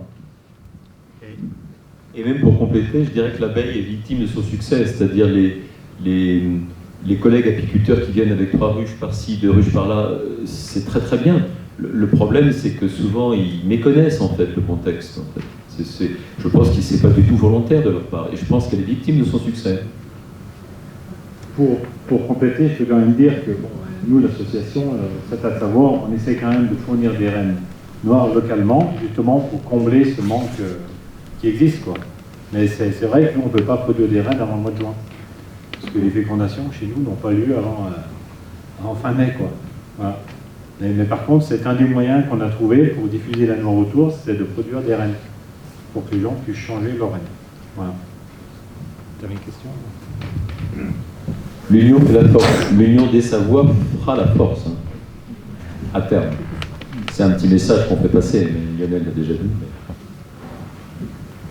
Et puis aussi le rôle que peuvent jouer nos collègues politiques, bien sûr, enfin, notamment les collègues territoriaux. Nous, on s'intéresse beaucoup au territoire, pour les raisons que vous imaginez, et on pense que les acteurs politiques du territoire ont un rôle très important de fédérateurs déjà et d'alliés pour faire ce qu'on a envie de faire, vous tous, en fait. Donc nous, on intervient notamment, on va intervenir à l'Assemblée nationale sur ce sujet-là, prochainement. Je voulais avoir votre sentiment.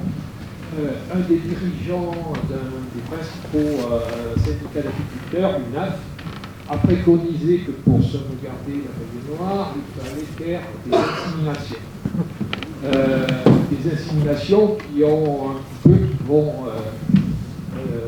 diminuer la diversité, qui sont, je pense, préjudiciables au devenir de l'abeille. Que pensez-vous de cet aspect? Ça m'a conforté dans ce que je pensais, c'est-à-dire qu'ils ne savent pas du tout ce que c'est que la conservation, ces gens-là. Ils ne savent pas à quoi ça sert. Et en fait, on retrouve en fait, cette réponse-là au niveau du ministère de l'Agriculture.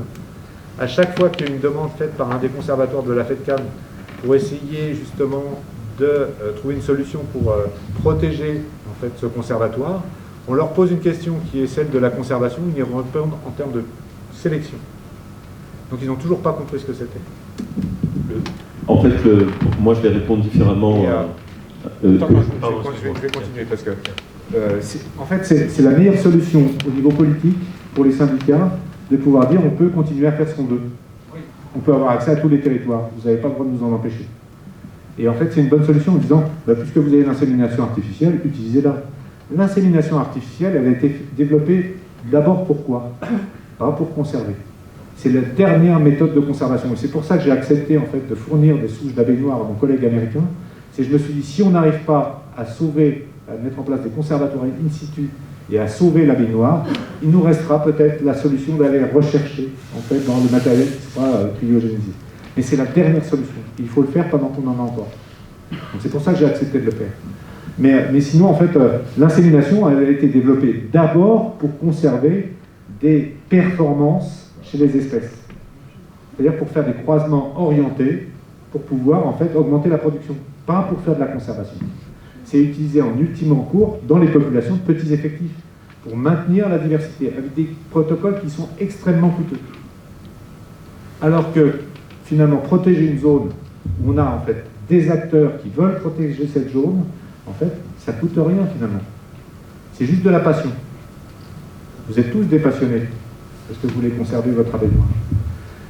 Et ça ne coûte rien. Alors que l'insémination artificielle, en fait, c'est des méthodes particulières qu'il faut mettre en place et un travail énorme aussi.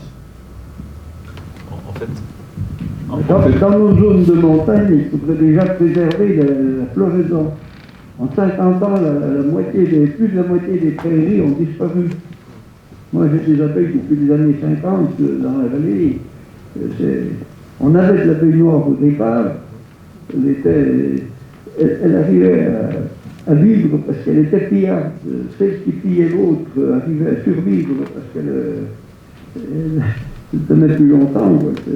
C'est des personnes qui ne nourrissaient pas du tout et qui avaient des ruches. Mais on a quand même, on a de moins en moins de prairies, on a des zones sauvages. Combien coûte le budget analyse, s'il vous plaît? C'est une bonne question. C'est une bonne question. Le budget analyse, c'est quelques milliers d'euros quand même, hein, déjà. Il ne faudrait pas y avoir une partie de ce budget-là qui serait remis au déboisement, à l'entretien des prairies, parce que là, nous, en montagne, on n'a pas de culture, on n'a pas de traitement, on n'a pas d'antibiotiques sur les prairies. C'est le manque de fleurs qui arrive En fait, vous voyez bien que ressources, biodiversité et abeilles, il y a un lien. Nous, oui. Si on était à votre place, on protégerait notre biodiversité montagnarde, c'est clair. Parce que l'abeille, le miel très particulier que vous avez en montagne, il est dû aux fameuses adventices qui sont des fleurs dites sauvages, mais que l'agriculture combat d'une certaine façon. Ah, il a déjà changé en 40 ans. On a moins de prairies, le Saint-Foin. Le miel du Gâtinais, c'était du miel de Saint-Foin. Saint-Foin, Lautier, les deux. Maintenant, il n'y en a plus, Saint-Foin. Vous avez raison. Mais dans la tête de nos anciens, le miel du Gâtinais était sacré. Vous avez raison. Alors que la jeunesse ne connaît pas. Mais... Ouais. Le Saint-Foin était éliminé petit à petit par toujours le manque de chevaux, il n'y avait plus les chevaux, donc il n'y avait plus le... Et puis c'est surtout, si vous voulez, pour aller au-delà de votre question tout à l'heure de notre collègue, c'est qu'en fait, le monde agricole et ou apicole, quand il y a un problème, il cherche une réponse qui va standardiser le problème, en fait. C'est ça, en fait. Je veux plus de diversité, je veux une sélection poussée à l'extrême, et le reste ne m'intéresse pas, en fait. Il y a 50 ans, j'avais déjà des ruches, les prairies étaient fauchées tout doucement, maintenant, en 8 ou 10 jours, tout est coupé. Et donc, c'est pratique que la baignoire arrive, la végétation a complètement changé en 50 ans. Et vous voyez des détails de ressources et de biodiversité. Moi, à mon petit niveau, j'ai des prairies et j'attends de faucher le trèfle. J'attends le trèfle. Parce que je sais que c'est une bonne intermêlée pour mes abeilles. Donc je décale. Mais ça paraît simple comme ça, mais... Ensuite, justement, le but de la conservation... Le but de la conservation in situ, c'est de conserver aussi une dynamique d'adaptation. C'est-à-dire que si le milieu change, il faut que les abeilles s'adaptent progressivement. Et en fait, elles sont dans un habitat où elles sont déjà préadaptées. C'est là aussi, en fait, où ça me conforte dans le fait qu'il faut mettre en place des conservatoires in situ et pas cryoconservés. Parce que la cryoconservation, en fait, c'est figé. Et si, en fait, mon milieu change, ce que j'ai cryoconservé ne sera plus adapté du tout à mon milieu si je veux le réintroduire. Donc c'est pour ça que les conservatoires in situ, en fait, sont importants. C'est qu'il faut conserver les abeilles, les laisser évoluer sous la pression de la sélection naturelle, de manière à ce qu'elles continuent à s'adapter progressivement au changement de l'environnement. Moi, j'ai eu des ruches à 700 mètres d'altitude. J'ai un village un peu plus loin, là. Eh bien, je m'étais rendu compte qu'au bout d'un certain nombre d'années, les souches qui ont résisté, qui ont subsisté, s'étaient habituées ou quoi. En fait, je vais juste rebondir. Il y a un de nos collègues qui a dit qu'il avait perdu beaucoup de colonies, je crois, cette année. Je ne sais plus qui c'était. Il est parti, là. Ah, il est parti. Et en fait, la question de l'UNAF ou de nos collègues apiculteurs professionnels, c'est de dire, mais il y a des choses qu'on voit qui se passent aujourd'hui qu'on ne comprend pas. Et donc, une des conséquences de ça, c'est de dire, on doit produire du miel en France parce qu'on est très dépendant aujourd'hui de l'étranger, vous le savez ça. Hein. La France, c'est 50% du marché qui est importé. Et donc la filière, elle se pose cette taxation. Elle dit, on ne comprend pas, on perd 50% de nos colonies, on n'arrive plus à produire, qu'est-ce qu'on peut faire? C'est ça en fait, c'est ça leur réponse. Mais ils sont sur un temps de réponse rapide, avec une solution rapide. Et nous, court terme. Et nous on dit c'est l'inverse. Il faut de la résilience, du temps, et surtout pas dupliquer ce qu'on a fait avant. Surtout pas. Et surtout pas parce que l'abeille, elle est unique. C'est pas une poule, c'est pas un cochon, une fois encore, c'est pas une vache. Et ça, on va pas pouvoir la changer. Sauf si on veut vraiment, ça c'est un vrai sujet aussi, la domestiquer, c'est-à-dire, je lui procure une maison, elle dépend de moi, Et c'est tout. Vous savez que dans le monde des insectes, il y a un insecte qui a été domestiqué, que vous connaissez. Mais le reste n'est pas domestiqué. Hein. Il y en a un autre qui a été domestiqué, on a vu ce que l'homme en a fait, c'est le ver à soie. Voilà. Le seul du monde des insectes, c'est le ver à soie. Il doit y avoir des lyonnais ici, je pense. Il n'y a pratiquement plus de population naturelle de ver à soie. Il a été totalement domestiqué et donc en fait il est incapable de vivre dans la nature. Et il est totalement dépendant de l'homme, hein. Ça vous le savez sans doute, mais totalement. Est-ce que vous voulez que l'abeille soit totalement dépendante de l'homme demain? Ça m'étonnerait. Et avec le textile, évidemment, en fait, son intérêt a complètement disparu, ce qui fait qu'on s'en est pas occupé du tout. J'ai une question. Quel serait le scénario si on arrivait à fixer les ruches, et puis avoir un tronc de ruchers buts dans notre vallée? Comment naturellement ça évoluerait? Quelles seraient les différentes projections qu'on pourrait imaginer si on arrivait justement à plus avoir d'abeilles étrangères? Comment ça va se transformer? Est-ce que naturellement les colonies vont redevenir noires? Est-ce qu'il faudra arrêter de nourrir pendant 2 ans l'hiver pour sélectionner celles qui survivront seront noires et voilà? Est-ce qu'il faut sélectionner tardivement parce que les faux bourdons mâles noirs sont mûrs tardivement? Quels seraient les C'est-à-dire que, à mon avis, c'est pas à vous de faire la sélection, c'est d'avoir des pratiques qui permettent en fait aux abeilles de s'adapter. C'est-à-dire laisser faire la nature, être au plus proche de la nature. Et c'est ce qu'a toujours fait l'apiculture traditionnelle. C'est-à-dire qu'en fait, justement, traditionnellement, c'est comme ça qu'on travaillait. C'est pour ça qu'on avait des abeilles qui étaient adaptées, qui étaient bien adaptées. C'est pour ça qu'on avait autant d'essaims dans la nature. Bon, c'est vrai qu'on a eu Varroa qui a décimé pas mal des populations naturelles. Mais disons qu'en fait, elle suivait ce cycle et l'apiculture était traditionnelle. C'est-à-dire que l'homme écoutait son abeille et en fait allait dans le sens de l'évolution. Là, en fait, à l'heure actuelle, l'apiculture travaille contre en fait l'évolution pour augmenter la production. Et c'est là où ça ne va pas du. Juste pour compléter. Donc je dirais en fait, si on arrive à ne plus avoir finalement ces effets des hybridations, si on arrive à ne plus avoir finalement en fait de transhumants qui montent, etc. En fait, on va retomber sur une dynamique, mais évidemment, c'est pas simplement le fait d'avoir purifié. La purification, en fait, c'est un outil qu'on utilise. Après, c'est les pratiques qui sont associées, qui sont importantes. Et donc, on travaille aussi au niveau de la FEDCAM, en fait, on a défini un cahier des charges, mais on travaille aussi régulièrement sur un cahier des bonnes pratiques, ce qui n'est pas facile à mettre en évidence lorsqu'on a 10 conservatoires dans 10 environnements différents. Parce que c'est vrai qu'en fait, moi, j'entends des apiculteurs qui me donnent certaines informations dans une région, des informations contradictoires dans une autre, et ils ont tous les deux raison. Pourquoi? Parce qu'en fait, chacun en fait, a sa vision par rapport à son écosystème. Et finalement, ils ont raison, et en fait, il n'y a pas une apiculture. En fait, il y a des apicultures qui vont respecter en fait, le cycle des abeilles. Mais c'est à nous d'être à l'écoute, justement, des abeilles, et de suivre en fait leur évolution. Pour répondre au scénario, moi je dis ça sous le contrôle mais on connaît tous les deux les îles, de Lionel. Le scénario extrême, si Kléber et puis toutes les personnes qui sont ici voudraient vraiment limiter ce que vous dites, en fait, il pourrait y avoir un scénario de consanguinité à terme. Ça peut être un scénario.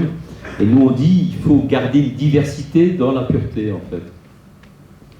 D'où ces échanges verticaux dont on parle, qu'il faudrait initier en fait assez vite. Ça peut être un scénario, mais ça veut dire que vous aurez... C'est-à-dire que l'abeille, elle est quand même assez résistante à la consanguinité, c'est-à-dire qu'en fait, on peut avoir des effectifs de population qui sont relativement faibles. C'est lié aussi en fait au fait qu'il y ait la polyandrie. C'est-à-dire qu'en fait, ça augmente la diversité, la polyandrie. Le fait aussi que, et ça c'est aussi une chose contre laquelle je lutte, c'est que normalement, le cycle naturel, c'est une génération, c'est 3 ans. C'est-à-dire qu'une reine, en moyenne, doit durer 3 ans. Et ça, c'est important parce qu'en fait, on a un chevauchement de génération, ce qui atténue les effets de la dérive. Autrement dit, en fait, elle est moins sensible à la consanguinité parce que j'ai ce mélange de générations, cette reproduction entre plusieurs générations différentes. Ça va atténuer, en fait, les effets de la dérive, et donc, en fait, je peux avoir des effectifs populationnels qui sont plus faibles que chez les autres espèces. Généralement, chez les espèces qui sont diploïdes, à fécondation simplement, en fait, avec un mâle et une femelle, en fait, la taille d'une population pour passer d'une population petit effectif à grand effectif, c'est 1000 individus. Chez l'abeille, du fait du chevauchement des 3 générations, c'est 300.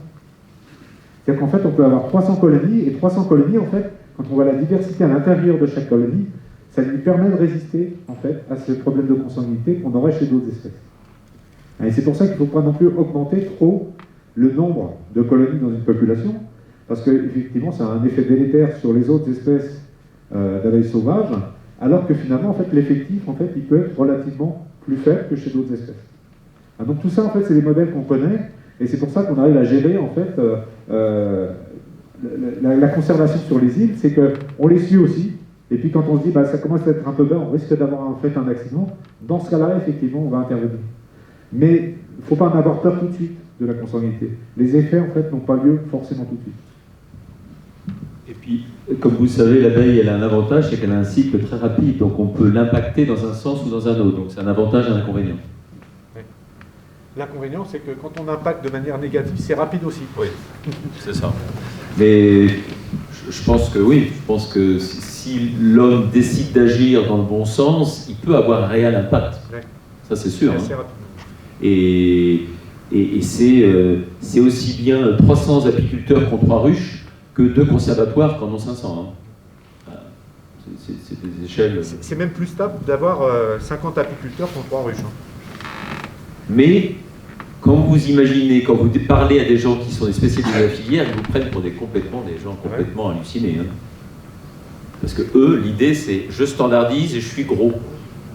Nous on dit, bah non, on est petit, mais on n'est pas standard. Mais si ça vous intéresse, ce que disait Lionel, ce qui a été fait sur les semences, c'est vraiment, ça peut être aussi assez prémonitoire pour l'abeille. Hein. Aujourd'hui, vous savez, hein, en Islande, vous avez un site qui conserve, alors je ne sais plus si c'est à moins 80, dans le permafrost, c'est quasiment l'équivalent. Hein. Voilà, et donc c'est ce qu'ils veulent aussi appliquer. Mais bon, on sent bien qu'il y a une rupture finalement en fait, entre le ministère de l'Agriculture, c'est-à-dire le pouvoir central, et ce qui se passe en fait réellement dans les territoires. On a des discours qui sont complètement différents. C'est-à-dire qu'en fait, il y a une volonté des politiques locaux en fait, de conserver et de travailler en fait, sur quelque chose de local, sur les territoires, alors que finalement, en fait, si on regarde le ministère de l'Agriculture, en fait, ce qu'ils veulent mettre en place là, à l'heure actuelle, et c'est une catastrophe au niveau du plan national d'action pour les pollinisateurs, en fait, ils veulent faire ce qui a été fait chez les graines. C'est-à-dire qu'en fait, on n'aura plus que 3 ou 4 producteurs de rennes en France qui seront certifiés, on n'aura plus le droit d'utiliser que ça. C'est-à-dire que les conservatoires vont devenir les cocopélies, en fait, de l'abeille. Et donc c'est pour ça qu'il faut qu'on continue à lutter contre ça, pour pas que ça se mette en place. Et en fait, quand on vous disait tout à l'heure qu'un animal, c'est des intrants pour le nourrir et puis des médicaments, je vais dire comme ça, pour le soigner, c'est ça aussi. Ce qu'ils disent, mais tous les problèmes que vous avez aujourd'hui, on ne les contrôle pas. On ne sait pas quoi faire. Et maintenant, vous savez pourquoi, en fait, ces mélanges viraux sont arrivés. En fait, il y a eu un point de départ à ça. Hein. Les échanges, c'est un point de départ. Mais là, en fait, les personnes des filières disent, mais attendez, là, il y a plein de choses qui se passent sur la filière apicole, on ne comprend pas ce qui se passe. Voilà la méthode qu'on va vous proposer pour contrôler ça. Contrôler, on le contrôle par la race ou la sous-espèce, la façon de nourrir et la façon de soigner. Moi, je ne sais pas si... Bon, moi, je dirais pas ça, mais... Non, en fait, ils ont un regard sur le vivant, ça c'est clair. Sur le fonctionnement régulier, ils ne connaissent rien. Et c'est pour ça qu'ils connaissent... En fait, ils ne savent pas ce que c'est que la biodiversité. C'est ça le problème. En fait, le problème, c'est ça. C'est qu'en fait, ils veulent, à travers une méthode, en fait, résoudre l'ensemble des problèmes, alors qu'on ne peut pas le faire. En fait, quand on les écoute, ils parlent d'une abeille idéale. Il n'y a pas d'abeille idéale. Il y a une abeille idéale par rapport à un écosystème. Mais en fait, on a tellement d'écosystèmes qu'il faut conserver cette diversité. Oui. Domestiquer. Mais c'est pas ça. Ça marche pas, ça. Non. C'est comme nous, on ne discipline pas. Non, et le rêve de l'homme, peut-être, c'est de pouvoir domestiquer ce qu'on disait tout à l'heure, l'abeille, mais l'abeille, elle n'a pas besoin de nous, hein, aujourd'hui. Non. Sauf qu'on est en train de lui faire du mal, quand même, depuis 40 ans. Hein. Ça, c'est sûr. Parce qu'on touche à sa source. Non. Ah bah non. Justement, ça devient de pire en pire. C'est-à-dire qu'en fait, on est sur un processus de domestication complexe. C'est-à-dire qu'on est en train de la retirer de la nature. Et vous avez vu les échelles de temps dont on parle. Hein. Je pense que vous saviez ça. Peut-être, on parle d'1 million d'années. Vous vous rendez compte, hein. Elle a montré quand même qu'elle était résiliente. Alors, l'homme était peut-être moins puissant sur elle à ce moment-là, hein, aussi. On a une question là. On va bientôt devoir arrêter. Oui, on est désolé, hein, on parle, on cause. Bavard. Des vrais bavards. J'ai une question. Vous avez parlé beaucoup de bonnes pratiques apicoles, donc pour des petits apiculteurs qui ont entre 5 et 20 ruches. Quelle serait une bonne pratique de sélection et multiplication? C'est une bonne question, parce que c'est pas du tout mon domaine, moi je suis dans la conservation. Mais on voit la difficulté finalement de la sélection chez l'abeille. La meilleure sélection finalement qui a été appliquée jusqu'à présent, en fait, c'est la sélection massale. Sélection massale, en fait, c'est de partir d'un gros effectif et finalement de suivre le cycle biologique des abeilles et de diviser, en fait, de multiplier celles qui correspondent le mieux, c'est-à-dire qui se développent le mieux. Et ça fait sens, hein, c'est comme ça que l'apiculture traditionnelle a toujours fonctionné. J'ai des colonies qui ne se développent pas, je ne vais pas m'amuser à les diviser, celles-là. Par contre, j'en ai qui se développent parce qu'elles sont totalement adaptées à leur écosystème. Évidemment, il faut que ce soit naturel. Je ne vais pas les nourrir au début. Il faut qu'elles suivent en fait un cycle naturel. Et c'est celles-là qui sont les plus intéressantes. Et c'est comme ça que la nature travaille. C'est-à-dire qu'elle va éliminer. Alors souvent, il faut se méfier aussi de garder les meilleurs. Généralement, en fait, la répartition d'un caractère quantitatif, c'est une gaussienne.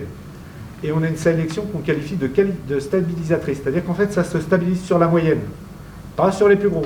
Si on réfléchit chez l'abeille, une abeille qui engrange trop, une colonie qui va hiverner avec 50 kg, c'est une colonie qui ne va pas bien se développer en début de saison. Pourquoi? Parce que la reine, elle n'a pas de place pour pondre.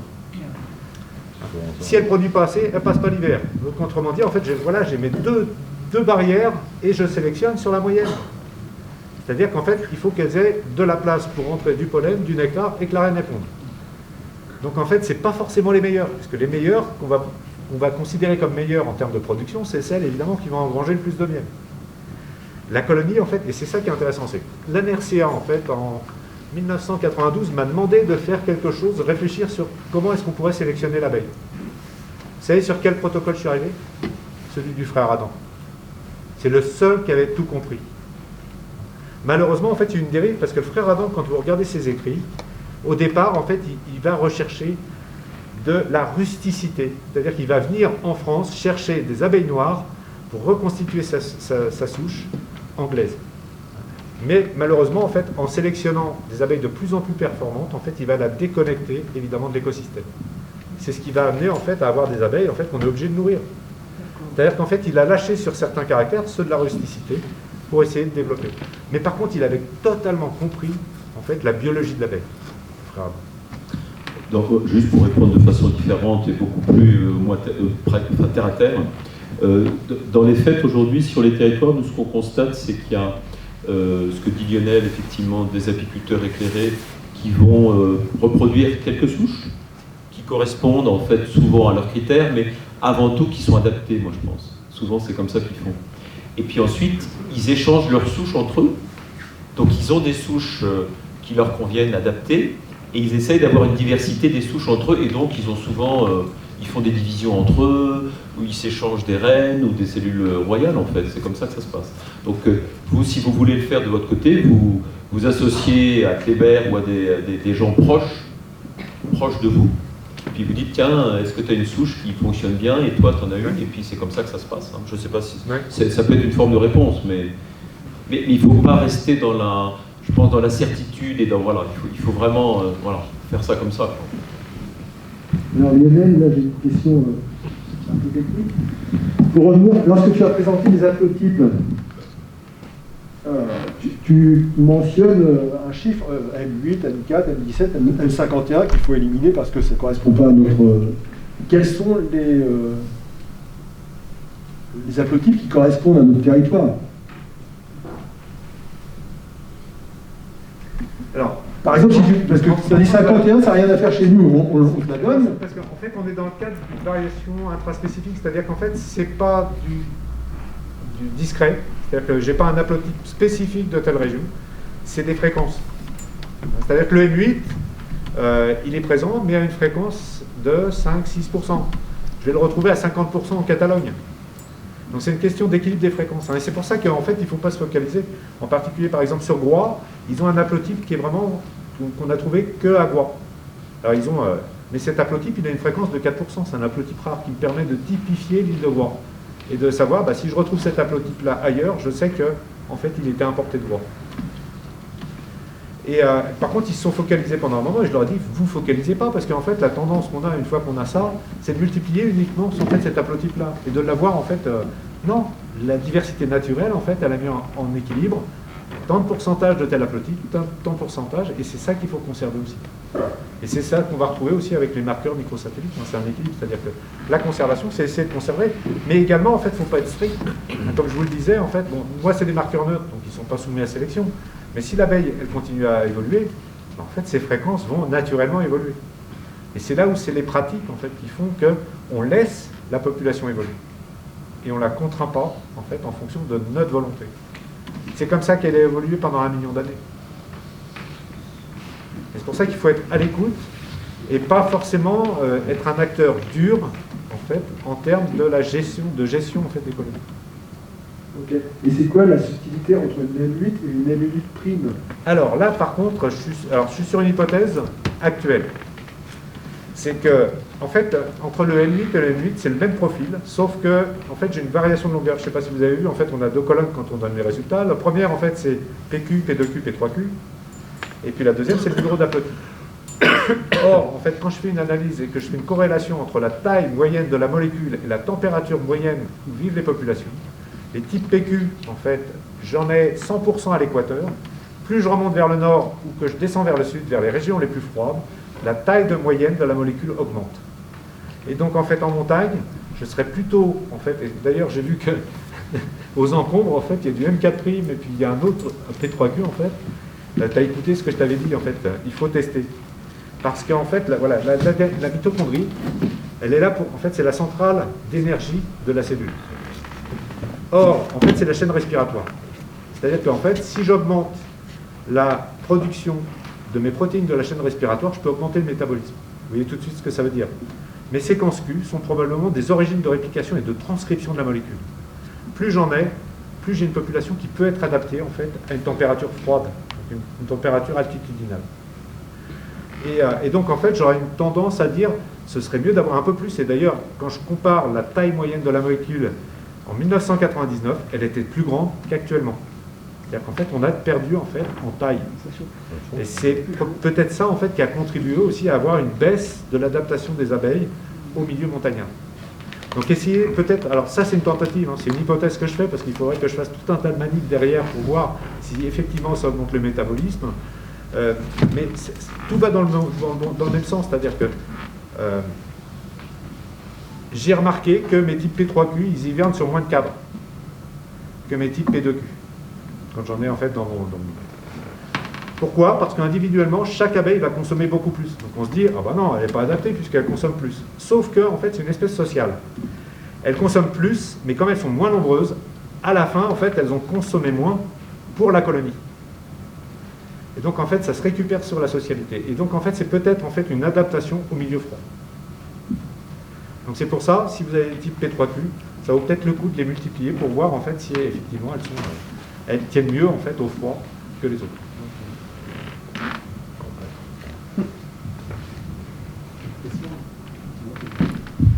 Est-ce qu'il y a des questions? Je voulais vous demander, au point de vue frelon asiatique, vous êtes embêté dans votre région? Moi, je suis en montagne, pas pour l'instant. Il est arrivé sur mes collègues d'Albertville, Mercury en bas, là. Ça commence. Là, il y a le spécialiste du frelon, là, il nous dit 2 mots, là. C'est qu'il est. Vous avez le spécialiste de Savoie, là. Pour l'instant, il est cantonné quand même dans certaines zones de Savoie. D'abord, le pays savoyard, qui est au niveau du lac d'Aiguelette, c'est toute la partie qui est de l'autre côté de la chaîne de l'Épine, en direct, du côté de Lyon. Là, il y a beaucoup de nids. Par contre, plus on vient vers, je dirais, vers l'est, moins il a colonisé. Donc pour l'instant, le plus bas qu'on l'ait vu, il n'est pas au Moutier encore. Hein. Par contre, il est pratiquement à Saint-Jean-de-Maurienne. Mais il fait, si vous voulez, pour l'instant, il ne fait pas beaucoup de dégâts sur les ruchers. Mis à part dans les secteurs, ce secteur que je vous disais, vers le lac d'Aiguelette, les apiculteurs s'en plaignent. Mais je dirais que le varroa fait beaucoup plus de dégâts pour l'instant. Le frelon asiatique ne pose pas, je dirais, de gros problèmes dans le département de la Savoie. Voilà en gros ce que je pouvais dire. L'été dernier, avec la pluie, on n'a pas eu beaucoup de guêpes, donc les frelons ont dû être gênés quand même dans le développement des premiers nids. Avec la pluie qu'on a eue, les guêpes, on n'en a pas vu. Donc en ce qui concerne le nombre de nids recensés, en 2020 on était à 55 nids pour toute la Savoie. Cette année on est passé à 81, même avec une année difficile. On a multiplié le nombre de nids par 1,5 quoi. Bon, c'est pas énorme, mais quand même, il y a une progression quoi. De toute façon, nous par là, avec les à côté de montagnes qui sont boisées, où personne n'a jamais les pieds, c'est indescriptible.